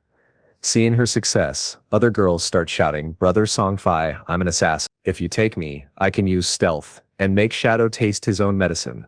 A magic girl says, Brother Songfei, I learned an ice crowd control skill. I can freeze him. Songfei continues his cringe dialogues. My family, we're all filled with love. Anyone who wants to join us is welcome. Come, let's stand together. The girls in the back go crazy, shouting slogans. I'm not even going to explain this. They start bad-mouthing Shadow, cursing him and chanting Songfei's name, repeating their poem. We'll take revenge. We'll avenge Brother Songfei. We'll kill Shadow. Two guys nearby start talking. Why all this noise? What does this small-time celebrity want now? The other laughs and says, Didn't you hear he died out there? The first guy, confused, says, With all those girls protecting him, how could he die? The other replies, Shadow killed him. Need I say more? The first guy gets so excited he shouts, Damn, Shadow is a legend, but he's got some guts taking on that crazy group of girls. Meanwhile, Songfei, feeling their love, thinks, Good, so many people are watching. If I kill Shadow just once, the whole world will know. No matter how strong a lone wolf is, it doesn't matter. Especially a measly assassin like him. How can a small fry like him compare to a noble mage like me? On the other side, Shadow uses his greedy hand skill on the loot, gaining 16 evolution points, 217 days of tradable lifespan, 6 silver tier items, and 1 gold tier item. Without wasting time, Shadow orders his Pistol of Mars epic tier skill to evolve into legendary tier, costing 10 evolution points. He's left with 9 evolution points. His skill's passive effect, which gave 100% weak point hit correction, now gives 200%, doubling the weak point damage multiplier. The active effect, Throat Slit, which dealt 100% extra damage for 3 seconds, now deals 150% damage for 3 seconds. Its cooldown, previously 30 seconds, is now 25 seconds, but with the MC's cooldown reduction skill, it's effectively 18 seconds. Through an image, the MC explains, 200% weak point damage correction means my target's weak spot is twice as large. If you don't get it, look at this image. A weak point is usually the head. But with this epic tier skill, it extends to the chest. After evolving, the weak point is so large that half the enemy's body counts as a weak point. Even my instant Shadow Slash can now trigger weak point damage. The boost to Throat Slit's damage is huge, and its cooldown dropped from 30 to 25 seconds. I might even one-shot a gold tier boss. When the MC thinks about evolving the skill further, his system informs him, evolving an initial epic tier skill to legendary tier takes 10 times more evolution points. But from legendary to mythical tier, it needs 100 times more, 200 evolution points. Seeing the lifespan dissolving, he says, if this continues, Evolving my greedy hand skill from epic to legendary tier will take 210 evolution points, and from legendary to mythical, 340 points. I only have 9 evolution points, which isn't enough. Instead, I'll evolve Backstab Enchantment. With 1 evolution point left, his initial skill Backstab Enchantment evolves from gold to platinum tier. This passive skill, which increased damage by 30% when attacking from behind, now increases it by 40%. As the MC walks, he checks his loot and says, "Killing a silver boss and other players gave me 1 of 1400 days of tradable lifespan. I've sold everything, so it's time to move on." Lost in thought, a girl suddenly tries to backstab him. The MC notices her and she shouts, "Shadow, die!" Her knife reaches his throat, but he dodges by stepping back. The girl's attack misses and she's confused, shouting, "Why did that happen?" The MC vanishes and a mist spreads toward her. She thinks, "Damn, is this stealth?" When he looks up, a whole mob of girls is there shouting, "Die, Shadow. You're done today." With full enthusiasm, they activate their ice, fire, wind, and other elemental powers, yelling, "We have to avenge Brother Songfai." If you're hyped for the new episodes, smash that like button, hit subscribe if you haven't already, and drop a comment below with your thoughts on the new vibe or what you're hoping to see next. Your opinions mean the world to us, so let's hear them. Stay tuned for more, and we'll catch you in the next episode.